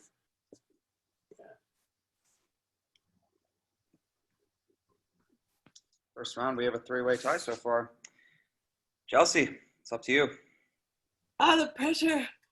Oh, and I have two favorites, and it's really hard. I love Gene Hackman. I think he's great. But for me, it came down between Johnny and Ian, and I was leaning so much toward Ian, and then like Logan, you brought up the prosthetics, and I was like, that's true. Like he would totally be down for that. Like, you know, may even put them on himself, like he did in Once Upon a Time in Mexico. I guess, you know, and I love you know, Tim has used him many times before, so he would continue to.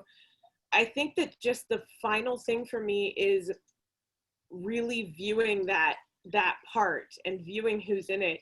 And something that Jessica said about how Ian McKellen is too big. Well, Vincent Price. Hello. I'm sorry. I'm just like, he's huge, especially like back in his day. Like he's classic. He's the biggest, you know, he and Christopher Lee. And Christopher Lee is another one that was in many of Tim Burton's films. I would have loved to have seen Christopher Lee in that part, but unfortunately he has passed away. So for me, I just really think Ian McKellen would do an amazing job. I can see him reading the story and being funny, and he can be villainous. He's Magneto, you know, when he was Magneto, he was, you know, intimidating and yet friendly, and that's the thing. The Inventor is slightly intimidating, slightly creepy. He lives alone in a castle and builds things, and you know, whatever, it's a random castle in the middle of suburbia. I always wondered about that, but but he's nice, you know. It turns out he's not a creepy guy. He's just, you know, if I lived in suburbia and there was an option to live on the top of a hill in a dark and creepy castle, that'd be me. So I'm totally fine with that guy. But yeah, I really think that Ian McKellen would be perfect, as hard as it was for me to say no to Johnny Depp, because I love Johnny. I just think Ian McKellen would be perfect for that role. So I'm going with Curtis's vote. Okay, Ian McKellen will be the Inventor. So for cast so far, we have Niecy Nash as Joyce. We have Ty Simpkins as Jim. We have Jennifer Gardner as Peg Boggs. We have Mark Ruffalo as Bill Boggs. And now we have Ian McKellen as the Inventor. Two more people, two more characters. Our next character will be Kim, played by Winona Ryder, the teenage daughter of Peg and Bill, and the romantic interest of Edward.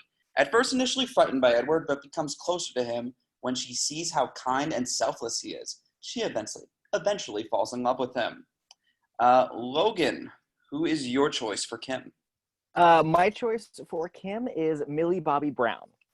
You probably know her from Stranger Things, but she's also been in stuff like Godzilla, King of the Monsters, and upcoming Enola Holmes. If any of y'all have seen the trailer for that, it looks delightful. She plays Sherlock Holmes' younger sister in that. Honestly, the reason I couldn't like think of anyone but Millie is there's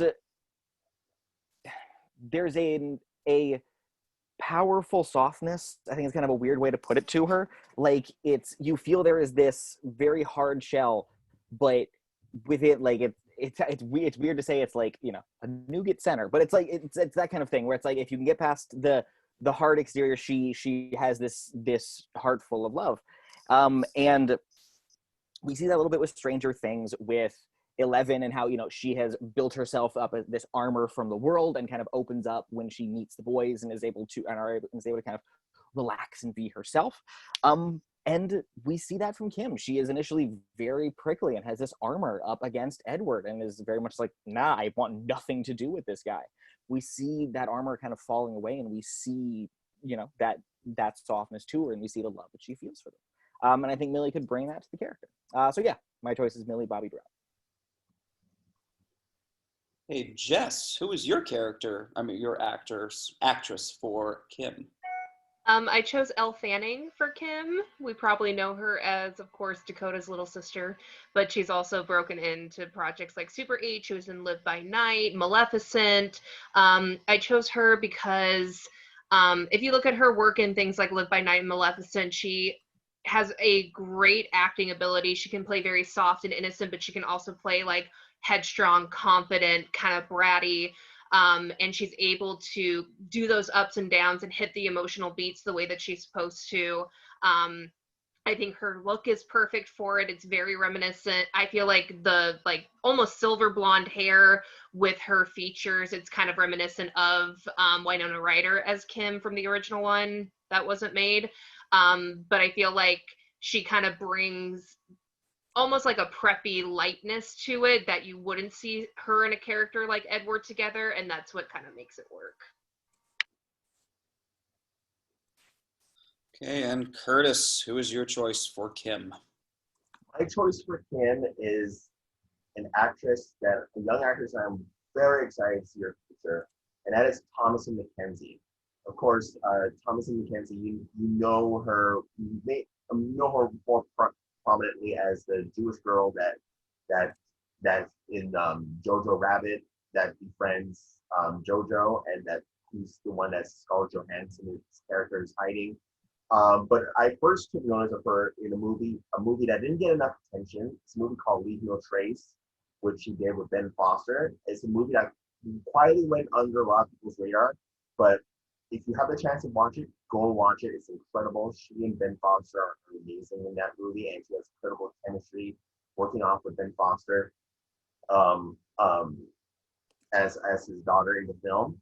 Thomasin McKenzie, though, she just has this more of an adorable, cute girl next door vibe to her. And that's what Kim is. Kim is not. We see trends and pictures and her costume. She's a cheerleader in school. She might be a popular girl in school, but she's not like the upstart, bratty, spoiled. She's not a Regina George, I guess I should say. She's not like a Regina George type of character. She's more she's more of like a Hilary Duff type. If you understand what I mean. Like she's beautiful, she's pretty, yes, but she's not like sexy or like kind of this promiscuous type of vibe to her. She's more cute and lovable and kind. She's popular, but she's like the type of popular girl who has no problems like befriending the nerd, or befriending the geek, but still dating the jock. She kind of gets that vibe to me, and I just think Thomasin McKenzie has a perfect look. She has a perfect personality to her. She knows how to play serious and dramatic scenes. She knows how to work off an actor in one-on-one scenes, as we see in Jojo Rabbit. She knows how to sell the emotional scenes. When she's hurt, when she's heartbroken, you feel for her, and that's what you need for an actress like Kim. So my choice is Thomasin McKenzie. Okay, my debaters. Who's Kim? This is a hard one because I thoroughly enjoyed Jojo Rabbit last year, so I am definitely a big fan of Thomasin McKenzie. Honestly, yeah. Jess, what are you thinking? I'm collecting my thoughts still. I mean, it's definitely hard because all three of these actresses are they're not just like adorable and awesome. Like all three are incredible actresses.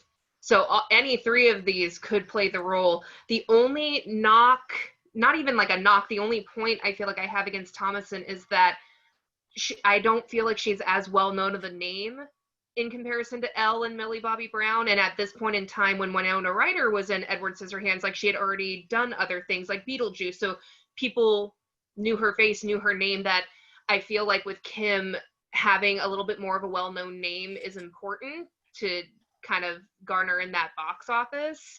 And the only knock or point I guess I have against Millie Bobby Brown, and it might just be that I haven't seen her lately, I just remember her having a very, very young looking face that I worry that she might be just a smidge too young for this particular role. I think that's my thing with Millie Bobby Brown too. As much as I love watching her performance, I mean, I'm not a big fan of Godzilla King of the Monsters, but even in that movie, she took her role seriously. I can't wait to see what she does in Enola Holmes, because it looks like a different character. Because when I saw Godzilla King of the Monsters, I was, even from the shows, I was worried, like, it looks like she's just playing 11 again, but she's gonna have more lines. Yeah. But Enola Holmes, she's playing a totally different character from 11. And when it comes to Millie, like I kind of looked up the age. So she is currently 16. When Winona was cast in the original one, she was 19.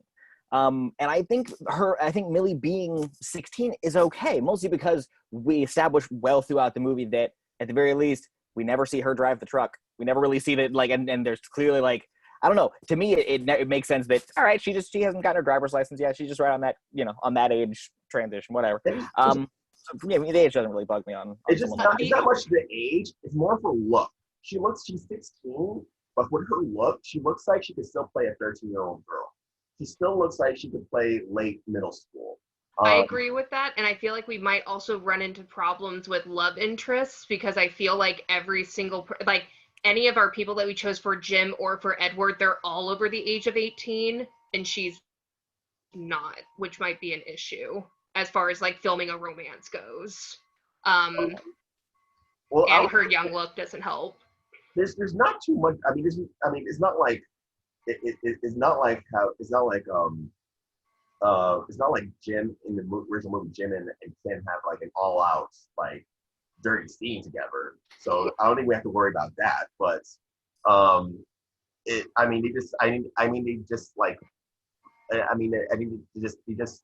just share a kiss, I think, a couple of times in the movie, so it's not anything too far off. I mean, so I don't think anything that bad's there. If Millie happens to be cast, I'll just say, man, it's tougher for me to fight against Elle Fanning than this Millie Bobby Brown, because Elle Fanning is a phenomenal actress. I love her, I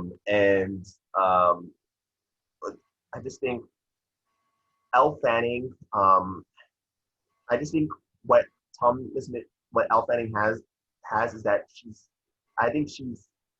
the biggest actress, I think, out of the three, in my opinion. And I think this type of role could bring Thomasin McKenzie more to light, have people notice her more. I think, yeah, a good number of people have seen Jojo Rabbit.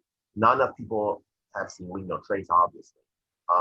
And she's gonna be in Last Night in Soho that Edgar Wright is directing. So I'm hoping she gets more attention after seeing that movie. But I think with something like Edward Scissorhands and working with a high-profile director like Tim Burton, I think that'll just give her more attention and put her more into the spotlight. But kind of going into that, that's why I feel like Elle might be a better fit for it, because she, with every project, she's progressively working with more and more big names, whether it's working with Ben Affleck in Live by Night, Angelina Jolie in Maleficent. I feel like working with a name like Tim Burton, with the career that he has and the roles that she has portrayed in the past, she would jump on an opportunity like this because she would love to be in a Tim Burton-like movie, because I feel like that just kind of fits more of her acting style with what she's been choosing lately. But I think, with Thomas McKenzie, like she shares those same qualities with Winona Ryder. Winona Ryder is not just me, but maybe a lot of guys would be a type of girl who would have a mad crush on in high school. And I think Thomas McKenzie is that same one, because Thomas, like I said before, Thomas McKenzie, like she's not the girl that obviously all the guys are going for, like the one that's like that's really really hot. She's to me, like I was the type of guy in high school, this goes back to me like kind of relating a lot to Edward. Like Edward doesn't see Lila Kim because she's hot, but her initial, she's pretty, but Edward just has this oversight. Like she sees something in Kim, like she sees a beautiful pure soul in Kim, and I think that's what Thompson McKenzie has. She's not only really beautiful and pretty, she's also has this warm, kind, caring soul that you want that soul to be part of your life. You don't want to let it go. You want to fight for that person. You want to defend that person at all costs. I think if you're talking about that kind of mentality, we see that all throughout Stranger Things with someone like Millie. We see these characters. She briefly sweeps into their life, and then these guys are doing whatever they can to do what they to stay, to protect her, to stay her friend and keep her close, because that's because they care about character, because they care about her.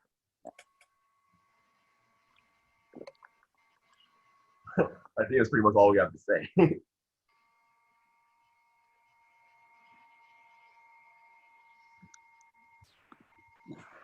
Well, great debate, y'all. Chelsea, who do you think first? Well, for me, I mean, obviously I love Elle Fanning. I picked her last week in my picks for the Breakfast Club. She's great. I do think that she's almost too well known. I know Winona was a little bit known when this movie came out, but I feel like she's, well, actually, to pinpoint an argument that I think you might have used actually last week, Jessica, somebody used, was that it seems like this might be too small of a movie for her. If it was coming out now, it would be such a personal project for Tim that it's kind of, like, I don't know, like even back then, like it was a risk and it did become a classic, but it's such a personal project that it's almost an indie film. It's just so small. And so I just don't think that Elle would fit for that. Thomasine, she's beautiful. She really is. It's weird that she's 20 because she looks so young. My argument was going to be that she's too young, and then I looked up her age and I was like, what? But I think that also for me, she's a bit too pretty. She's so chiseled, like her face, she has that tiny little perfect chin and her tiny little face, and she's so pretty that I just feel like she needs to be, yes, guys would have a crush on her, and yes, she's, Winona is beautiful, especially in that movie, but she was achievably beautiful. And I mean, for me, Millie Bobby Brown, I think that she's a great actress. I think that she has she can really evoke emotion, like in everything I've seen her in, Stranger Things, King of the Monsters, just she really can make you feel like she's in pain or that she's upset. And she does that a lot in the movie, the Kim, she's constantly having that. And so she has an innocent face. She's well known enough, but not like so crazy big that it's like ridiculous that she would be in this movie. And then, yeah, I mean, I just really think that her face is perfect for the role. She has that little tiny cleft in her chin, just like Winona has. And I mean, I know that's getting really detailed, but as soon as I saw her, I was like, there's even a picture of her online where she's wearing like an off-shoulder white dress. And I was like, oh my God, okay, I'm sold. But yeah, like I think she's perfect. So Millie is my pick. Okay. Rudy, who's your choice? It's a tough one again. I don't want to bring anything personal to it, but I was watching Edward Scissorhands last night, and I was just like, who would be the perfect choice? And like Millie Bobby Brown like instantly came to mind. But gotta say, I was like, people came to play today with things, choices I didn't expect to hear. Now is it like again, Elle Fanning, like a great actress, and yeah, I forgot that she existed after Super 8 and the other films that she's been in, and I could totally imagine her in the part in some of those like iconic, outstanding scenes, like when Edward is doing the chiseling with the ice and the snow,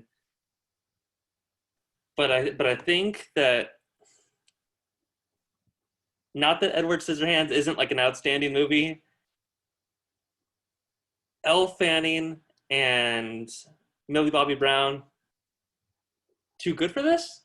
I mean, they got their own things going on. They don't need them. I know this is like, we're making this as if it's like never been seen before, but but they're original. They got their own stuff going on, and I think that this I think like Curtis made a bold choice, right? It's like, there was this one from Jojo Rabbit that just like she belongs here. It's like she's really I haven't seen her in much, and she may look young, like almost too young for the part. But so does Millie Bobby Brown. She's got the same like a age thing going on. She's got the same appearance about her. I think that way to go, Curtis. Yeah, it's like you chose like a relatively unknown person, and let's go with her. She's a great actress, outstanding. Okay, so Hunter, who's your choice? All right. Yeah, three great actresses. Logan, I think they got you on Millie, not just being a little young, but looking and playing a little young, to the point where she might be a teenager now, but she still looks like she's playing younger than her actual age, more of a middle schooler than a high schooler. And I think between Elle and Thomason, both great choices, and I gotta say Curtis put it just over the edge for me with Thomason, not just with an interesting, relatively unknown pick, but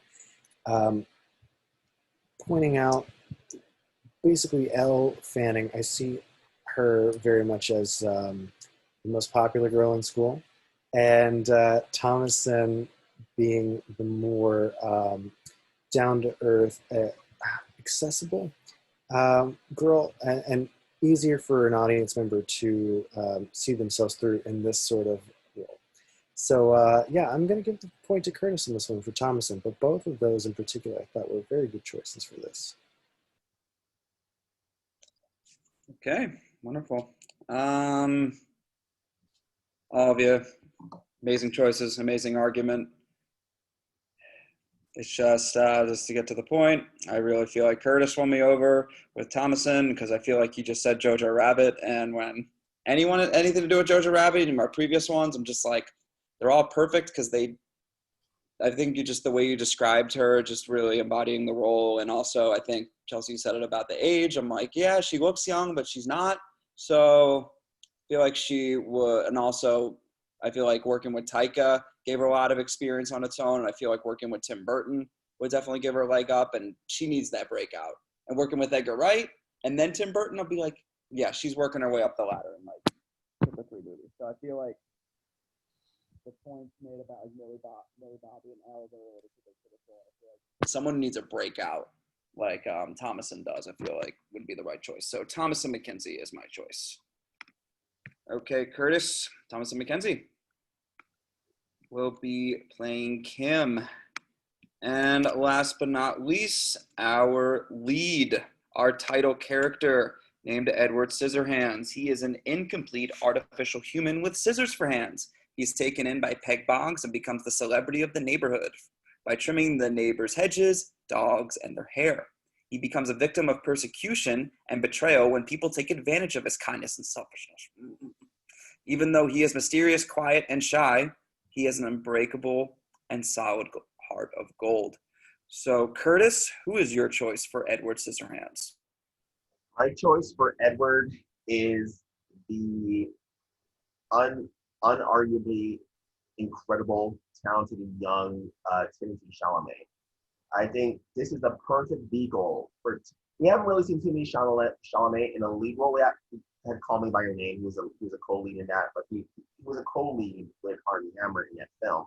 But he's going to be in lead in Dune, upcoming later this year. But I think this would be a perfect vehicle to showcase what Timothy Chalamet can do. And a lot of people are already impressed by him.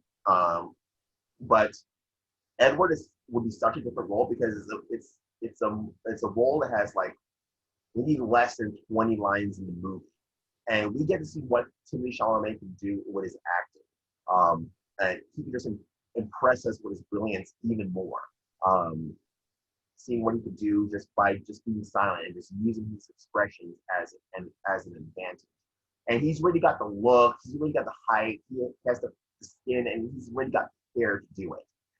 You just have to add a bit more makeup and hairstyling to make it even more Edward. And with his performance, and even if he's silent throughout the majority of the film, I still believe he could really tug at our hearts, because he really tugged in my heart and stuff in movies like Beautiful Boy, which he was just amazing in, with Steve Carell, and in movies like Call Me by Your Name, and even in A Little Woman. He just owns the screen whenever he's on. And I think with Edward, since it's the majority of the movie, I think it's going to be a walk in the park for Timothy Chalamet. So my choice is Timothy Chalamet. Logan, who is your choice? Well, my choice for Edward is an actor named Aidan Gallagher. Now, Aidan doesn't have a lot of credits to his name, but the big thing he has going right now is he is one of the title characters of the Umbrella Academy. He plays the visually youngest member of the team, number 5, but the most aged. His character can travel through time, so he is an old soul in a young feeling body. But what I've noticed a lot with Aidan's performances in Umbrella Academy is that there's a lot of scenes where his character is, because Curtis mentioned that, Edward doesn't really say a lot over the course of the movie. And there's a lot of scenes where Aidan is hanging out in the background, and he has finished in Umbrella Academy, he's finished expositing everything he needs to. And then he just kind of sits back and it's just kind of seeing his reactions to what everybody is saying in regards to it. And he gives really good reaction. It's kind of a really good way to put it. But I think he brings this kind of old soul with a very expressive face that I think could work really well for someone like Edward. Jessica, who is Edward Scissorhands?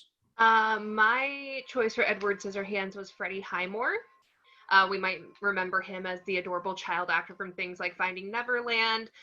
He's also been in either Tim Burton produced or Tim Burton directed projects like James and the Giant Peach and Charlie and the Chocolate Factory in 2006 with Johnny Depp. So he has worked with Tim Burton before. My main reason why I chose him, though, looking at him now, I truly feel his performance throughout the entire series of Bates Motel as Norm Bates was not only a masterclass in acting, just any emotion, but I feel like it honestly could have been an audition tape for Edward Scissorhands, because he plays really meek and shy and unassuming and quiet with Norman, but when he makes that switch to Norma, that's when he becomes full of rage and murderous, and there's much more of a darker side to that, and he can go through those motions like a light switch with a nice flow, and it seems very, very natural. So I thought that he had the acting ability, the experience, as well as the look to fulfill the role of Edward. Wonderful, y'all. Okay, tell me who should be Edward Scissorhands and why. You know, I like I never see much of Ian Gallagher, so I can't really speak much for him. I will say though that this is the title character of the movie, and I don't know what Ian Gallagher's been in. And his most prominent thing is Umbrella Academy. Correct. And he was also in a Nickelodeon show. Yeah. So Edward, we got to remember, is the titular character of the film. I think you need someone who's been more of a well-known name, because with back in 1990 when he got Johnny Depp to be Edward Scissorhands. Johnny Depp was of course a known name from being in 21 Jump Street, being a teen heartthrob, and in stuff like Cry Baby. Even people know him from his little role in Nightmare on Elm Street. Johnny Depp was a well-known name already, and since he's going to be the lead, you need someone who could. I know nowadays actors don't really sell the box office really anymore unless you're Dwayne "The Rock" Johnson. But Wait, can he be Edward Scissorhands? I think he'd be a great choice. Oh my God. But anyways, but even though big names don't sell money that much anymore, they still add like a little bit of recognition, if you know what I mean, a little bit of validity to the film. If an average person sees a trailer, they see a new movie coming out with, I don't know, George Clooney or Brad Pitt in the starring lead, that's not going to make them rush out into the theater to see it, but the movie's going to stay in their consciousness at least for them to, maybe I should check this out, because I know I'm familiar with George Clooney and I'm familiar with Brad Pitt. So, and again, since Edward's the title character, I think you need a well-known leading actor to play that role. And more and more people are freaking out who Timothée Chalamet is. They've seen him in Call Me by Your Name. They've seen him in Little Woman, and they're gonna see him in the upcoming Dune, which is a big budget sci-fi movie by a big budget studio. So a lot more people are gonna know who Timothée Chalamet is. As far as with Freddie Highmore, yes, he's a wonderful actor. I just think Freddie Highmore is a little bit too busy, because I think The Good Doctor is still running and he's still focused on that show. And when you're contracted to a TV show, your schedule is a bit more complicated, as we know when in the famous story how Tom Selleck was almost going to be Indiana Jones, but he had that contract CBS that he had to be Magnum PI, so that's where they got Harrison Ford. So I think it's a little harder to get TV actors to put them in a film, because they're just all tied up. I'm glad you brought that up, because yes, The Good Doctor is still on.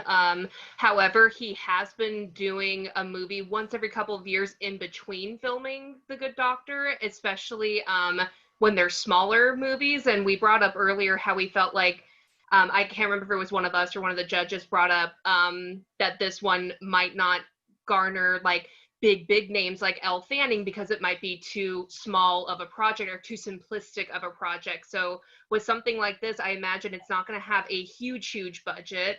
I imagine the filming schedule will probably be pretty tight. So I feel like there would be a way to work around that.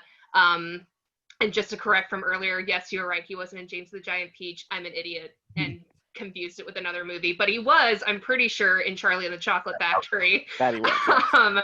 But so yeah, so he's been in the game his entire life. He's only gotten better, and he truly just has the acting capabilities to pull off a character like Edward, just because we've seen him do it time and time again. And now that he's older and he's kind of grown out of that child actor phase. He's doing bigger projects where he is the forefront or the star of it, and he carries it very well, which is why I think that he would be a great addition to this, because he still kind of has that like little bit of an innocent look to his face, not quite baby face, but youthful, to the point where you could believe it's this innocent, sheltered humanoid type of thing that Edward is. And then you kind of see the array of emotions that we have seen time and time again that Freddie Highmore is able to bring into his performances with ease. There's something I want to circle back to that Curtis said. So saying that, you know, Aidan Gallagher isn't a big name and we got to kind of, you know, work with that with the movie. While Johnny, like, we know Johnny Depp now as this big name. And of course, you can sell a movie on the fact that it's Johnny Depp. But when he was in the original Edward Scissorhands, like, the biggest credit to his name was he was the hot one from 21 Jump Street. And he had done Crybaby, which is a cult classic now, but it was a John Waters movie, and no one really cared a lot about it when it came out. So his transition from doing smaller things to all of a sudden being in this movie is what made him a bigger name. And when it comes to Aidan, I know, like, everyone who I've talked to who has seen Umbrella Academy, he's sharing scenes with Ellen Page, who everyone we're like, oh, she's fantastic. Like, he's sharing scenes and he's matching her talent level. He's going blow for blow with it. And there's a fun energy that he kind of brings to it. When it comes to Timothy, I'll be honest, I'm in the minority. I'm looking at his IMDb. I've seen nothing of his. I'll be honest. I know I'm definitely in the minority of that, but I've not seen a Timothy Chalamet movie. But what I've seen, like, I'm sure he would be very, very good at it. And when it comes to Freddie, I've seen Bates Motel. I've seen some of the earlier stuff that you were talking about, like, you know, Finding Neverland and all of Charlie and Chocolate Factory. But with Freddie, and it works for him with The Good Doctor. He looks young for a doctor, but he also still looks like he's gone through schooling. And Edward, like, in watching it today, like, it's shocking just how young Edward looks. Like, and I realize it's partial prosthetics. I know they took away his eyebrows. They kind of de-aged him a little bit with that, but he is shockingly young looking. And I think Freddie might be bringing a little bit too much. Might just be a little bit too old for the role potentially. Whereas Aidan, I think the fact that he is kind of a blank slate in terms of, you know, it's like, if you've seen some of his early stuff, cool. If you haven't, well, he is this actor who has proven he's reliable and could breathe life into the character, where we wouldn't see this actor as this character. We would simply, oh, that's Edward. Okay. And, you know, and go in that way. Here's the thing though. I think with in Gallagher is known by people who love Umbrella Academy, who are dedicated fans to Umbrella Academy. Not a lot of people watch the show though. With Freddie Highmore, people might know him, but with Timothy Chalamet as what Will Ferrell from Zoolander would say, he's so hot right now. he's the hottest name right now. Out of those three names, if we're to give these names to any studio head, like, who should be Edward Scissorhands, all of them are pretty much going to say Timothy Chalamet, because he's an up and coming talented actor that majority of people say he is gifted. But I think you bring up a very good point there, because much like you said with Jess and Freddie Highmore, if Freddie is busy doing a TV show, well, I know that Dune is a multi-book arc. Are you telling me he's not going to come back for Dune 2, 3, Son of Dune, Lord of... I don't know how many Dune things there are. But Timothy Chalamet, as you say, he is this young actor. He is in massive demand. So who's to say he'd be able to work something like this in? He's also one of the examples that you use. You use Little Women and you use Call Me By Your Name, both of which were, for lack of a better word, like Oscar bait movies. I feel like he would want to be doing, and with Dune, yes, it is a change for him, but it's a big action movie. I feel like with how Timothy is making his choices for his jobs, he's going for bigger things, or things that are going to get him recognized for award seasons. While this one, I feel like it would be a smaller project. I don't know if he would go for it just because it seems like one that would get lost in the shuffle from his perspective. And going off what Logan said about Freddie Highmore, yes, he rides that line of like, is he too young? Is he too old? To me personally, I feel like he's still very young looking. And when comparing Aidan Gallagher to him, they have a very similar look. I feel like Aidan might look just a touch older, and I think it's just because his edges are sharper with his cheekbones. Like he just has sharper features. So I don't think that Freddie is too old looking for it, especially if you add in makeup and prosthetics and stuff. I want to go with the smaller features, as my last thing. I think it also helps that Aidan is a bit of a smaller guy. He's not.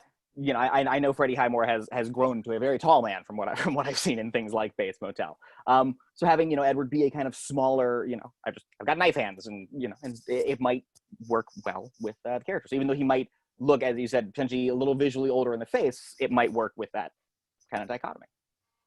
I want to lastly add, if I could use like Thomasin McKenzie as to help my argument here. If you're gonna pair up with her, looking up on the ages, so Aidan Gallagher is just slightly younger than Thomasin McKenzie. I think it's a 2-year age difference. He's slightly younger. Freddie Highmore is way younger. He's like 9 years older. I know, and I think Timothée Chalamet and Thomasin have a 6-year gap. He's older by 6 years, and I know there's a huge gap between Johnny Depp and Winona Ryder. I think he's like 8 years older than her, but that was back in 1990. This is that was when it was a little bit more acceptable for an older man to be paired up with a younger woman. But today, people are more sensitive about that, and I think people will be more comfortable. Yes, it is 6 years between Timothée Chalamet and Thomasin McKenzie, but I think this would make people a little bit more comfortable with the relationship, because with their ages, you could see them together more. With casting, though, when it comes to aging, like, yes, age, honestly, like, it's important, but at the same time, like, age is also just a number. It's more so how they look. Unfortunately, Hollywood is based off a lot of how somebody looks when it comes to casting. So we can look at the numbers, but we have to look at the features of the people. And honestly, out of the three of them, I feel like Timothy might look just a tad older compared to Aidan and Freddie. Not too much older, but like a tad older. Wonderful debate, y'all. That was it's gonna be a tough call. Chelsea, who do you think should be Edward Scissorhands? Okay, for me, I love Freddie Highmore, and to be honest, he's the only one I know. The other two, I have no idea. Never seen anything they've been in. Sorry, but I do think that Freddie is a little bit too seasoned of an actor. I love Freddie. I think he's been great in everything I've seen him in, but I also just can't really picture him, like, his face is just not as, I don't know, I hate to say not as well cut, but, you know, just Johnny had that face, the shape, and honestly, the, Timothée Chalamet, he, like, oh my gosh, he's like spitting image of Johnny back then. And he's got, you know, the cheekbones and everything. He's got the hair, he's got the look of it, where he looks like he could be dangerous, but he looks like he could be a sweet guy. Just looking at the parts he's played, I think that he could probably pull it off. Aidan, to me, he's a little bit too young looking, and I think he's only 16, and since we picked someone who's 20 for the role of Kim, I kind of feel like that's, you know, a little odd, even though she looks young. And he's to me, he's almost too odd looking. Like, he's a little bit creepy from the pictures I saw. But I mean, that's just me. But I think that for me, even though, like I said, I've only seen really one of these actors, between the arguments that Curtis brought and then also the way he looks, I would go with Timothy. I think he would be perfect. Cool. Hunter, who's your choice? I think all three of these visually could definitely pull off the role.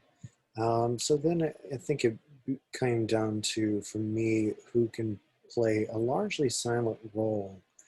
And, that's a tough one too. I feel like Freddie has the sweetness down. He's basically an anime character come to life with those big ol' eyes. And then Aiden's got the creep factor going for him. But you know what? Timothy rides the line between the both of them. And for me, I'm going to give my vote to Curtis for Timothy Chalamet. Because like a young Ryan Gosling, I could see him doing so much with a silent role like Edward. And because he can be so expressive, and I think that Curtis really made a case for why he's the right pick for that part. Okay, rude dude. What do you got? So what I've got is that like my favorite fight that I saw or battle here. Oh, fight's a strong word. Was between Jessica Ashe and Logan here. Is and Curtis and what you were throwing at her about how her schedule with Freddie Highmore and how he's working on the television show and doesn't he have time for movies or not. I think this is a kid that's got his priorities straight. It's you pointed out a lot of features that I forgot he'd been in. I had completely forgotten that he was like the lead in Charlie and the Chocolate Factory. So he's definitely got that background there working with Tim Burton. Now Eden Gallagher from the Umbrella Academy. Oh man, it's like you caught me on the right day because I've been like starting to watch that show for the first time recently, and I'm loving it. And he's definitely like he's menacing because he's young but he's a killer. But the thing is that I don't see the eyes of a killer in Freddie Highmore. At the end of the movie, like, that is so bold, where it's like, he's hurt a couple of people with those claws by accident, but it's like he straight up murders like Anthony Michael Hall's character at the end of the movie. And I want to see that monster come out of Freddie Highmore. And thanks for coming to play, Jess. It's just like, it's I'd love to see Eden Gallagher come on to go and do other things, but I think that Freddie Highmore, you made a good argument. Like he's perfect for that. Okay, looks like it comes down to me. I feel like with all these casts of the futures, is Timothy Chalamet's name ever not going to come up? It seems to come up in a lot of stuff where we have to like cast someone at a young age, and Timothy Chalamet's name comes up. Freddie Highmore, I do agree with the majority opinion. Yes, he's amazing actor. I'm all caught up on The Good Doctor. I've seen all of Bates Motel, so that's where the murderous eyes come in, especially when he turns into the mother. Oh my, wow.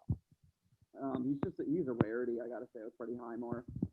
But another rarity for sure is Aidan Gallagher, all caught up on Umbrella Academy.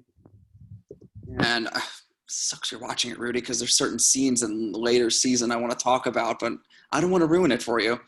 But with Aidan Gallagher, there are certain moments where he just plays an old man trapped in a kid's body so well, especially when he's losing it as an old man, but he's still a kid. Aidan just knows what he's doing. But it's the facial expressions he was giving. I'm like, I really for a second thought there was like an old man trapped in his head, like the little alien and Men in Black in that guy's head. I was thinking that was the case with Aidan Gallagher because he was that good in the show. And Timothy Chalamet, again, his name's always going to come up, but he's also a spitting image of Johnny Depp. But the thing is, I can picture him not only in the role, like not saying much. I bet he's going to be happy he won't have to say that much after all the leading roles he's taken on, especially playing the Dune character for a while. It's like, wait a minute, I'm the lead and I don't have to say that much. It's just on my face. I should do that. But I can also picture him with Thomasin McKenzie.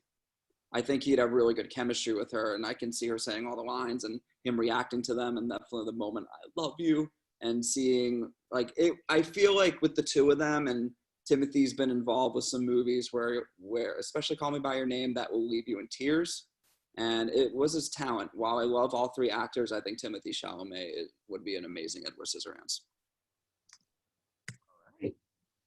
Okay, we have our cast.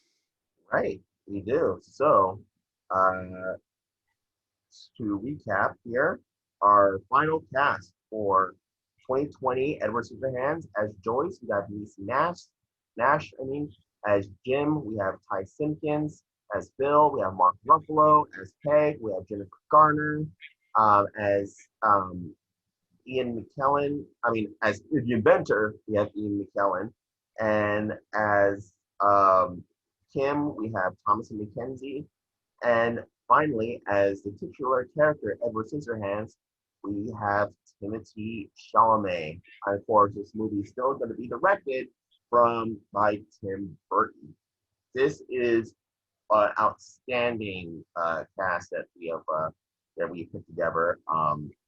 This has been really amazing. I want to get opinions from a lot of you, quick opinions. Chelsea, what do you think about this cast? I think it's good. I think that we got a good cast going. I think it'll do it justice.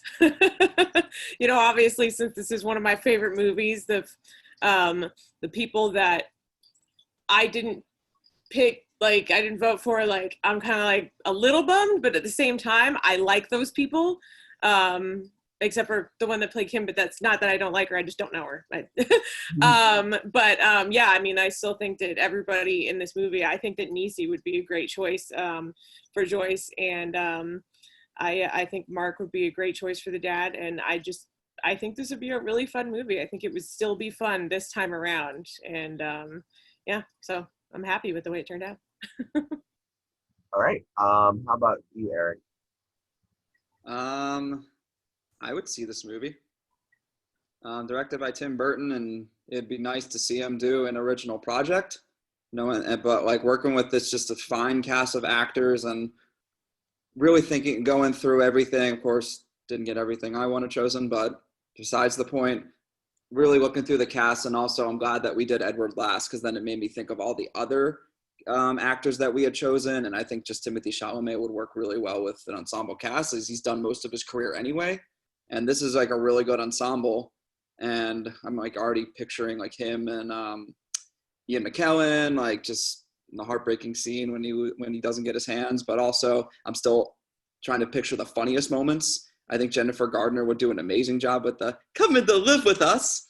And also I think Niecy Nash, and seeing the whole scene at the his salon is going to be one of the funniest things ever. So I think it'd be a great movie. How about you, Hunter? Guy with scissors for hands? Sounds hot. This is probably one of my favorite casts that we put together for this show so far. I think not just great picks all around, but I feel like they'd all really gel really well together. Not so sure about this Tim Burton guy, but I guess we can give him a chance. Jessica? I will say I do think we had a huge missed opportunity with Dwayne Johnson as Edward Scissorhands. I could just see the title card, Rock meets Scissors, but whatever. I would see this movie. I would be extremely excited to see Niecy Nash as Joyce, just because I could see her just eating up the scenery and click-clacking with her nails and just harassing Edward. I would see it. Yeah. And finally, Logan. I think the cast we've built is an interesting one. I'd be curious to see how they would all kind of work off of each other and the dynamic they would bring to it. So yeah, I'd be very curious to see what the version would look like. Okay, so everyone, that was our 8th episode of Past the Future Edward Scissorhands. Thank you all for joining us. I'd like to thank Logan, Jessica, Erik, Hunter, Chelsea, and Rudy for joining me on this episode. Remember to subscribe to the Curtis and Cinemaniac YouTube channel and check out new videos coming out. Hopefully, I'm sure to work on more stuff. And of course, Past the Futures weekly every Monday morning at 8 a.m. Join us next week when we will be looking at Jumanji. We're gonna cast a 2020 version of Jumanji. Yes, we know there are later sequels coming out in recent years, but we're gonna recast specifically that 1995 version of Jumanji with Robin Williams. So that is gonna be a lot of fun. Again, thank you all for watching, and we'll see you all next time.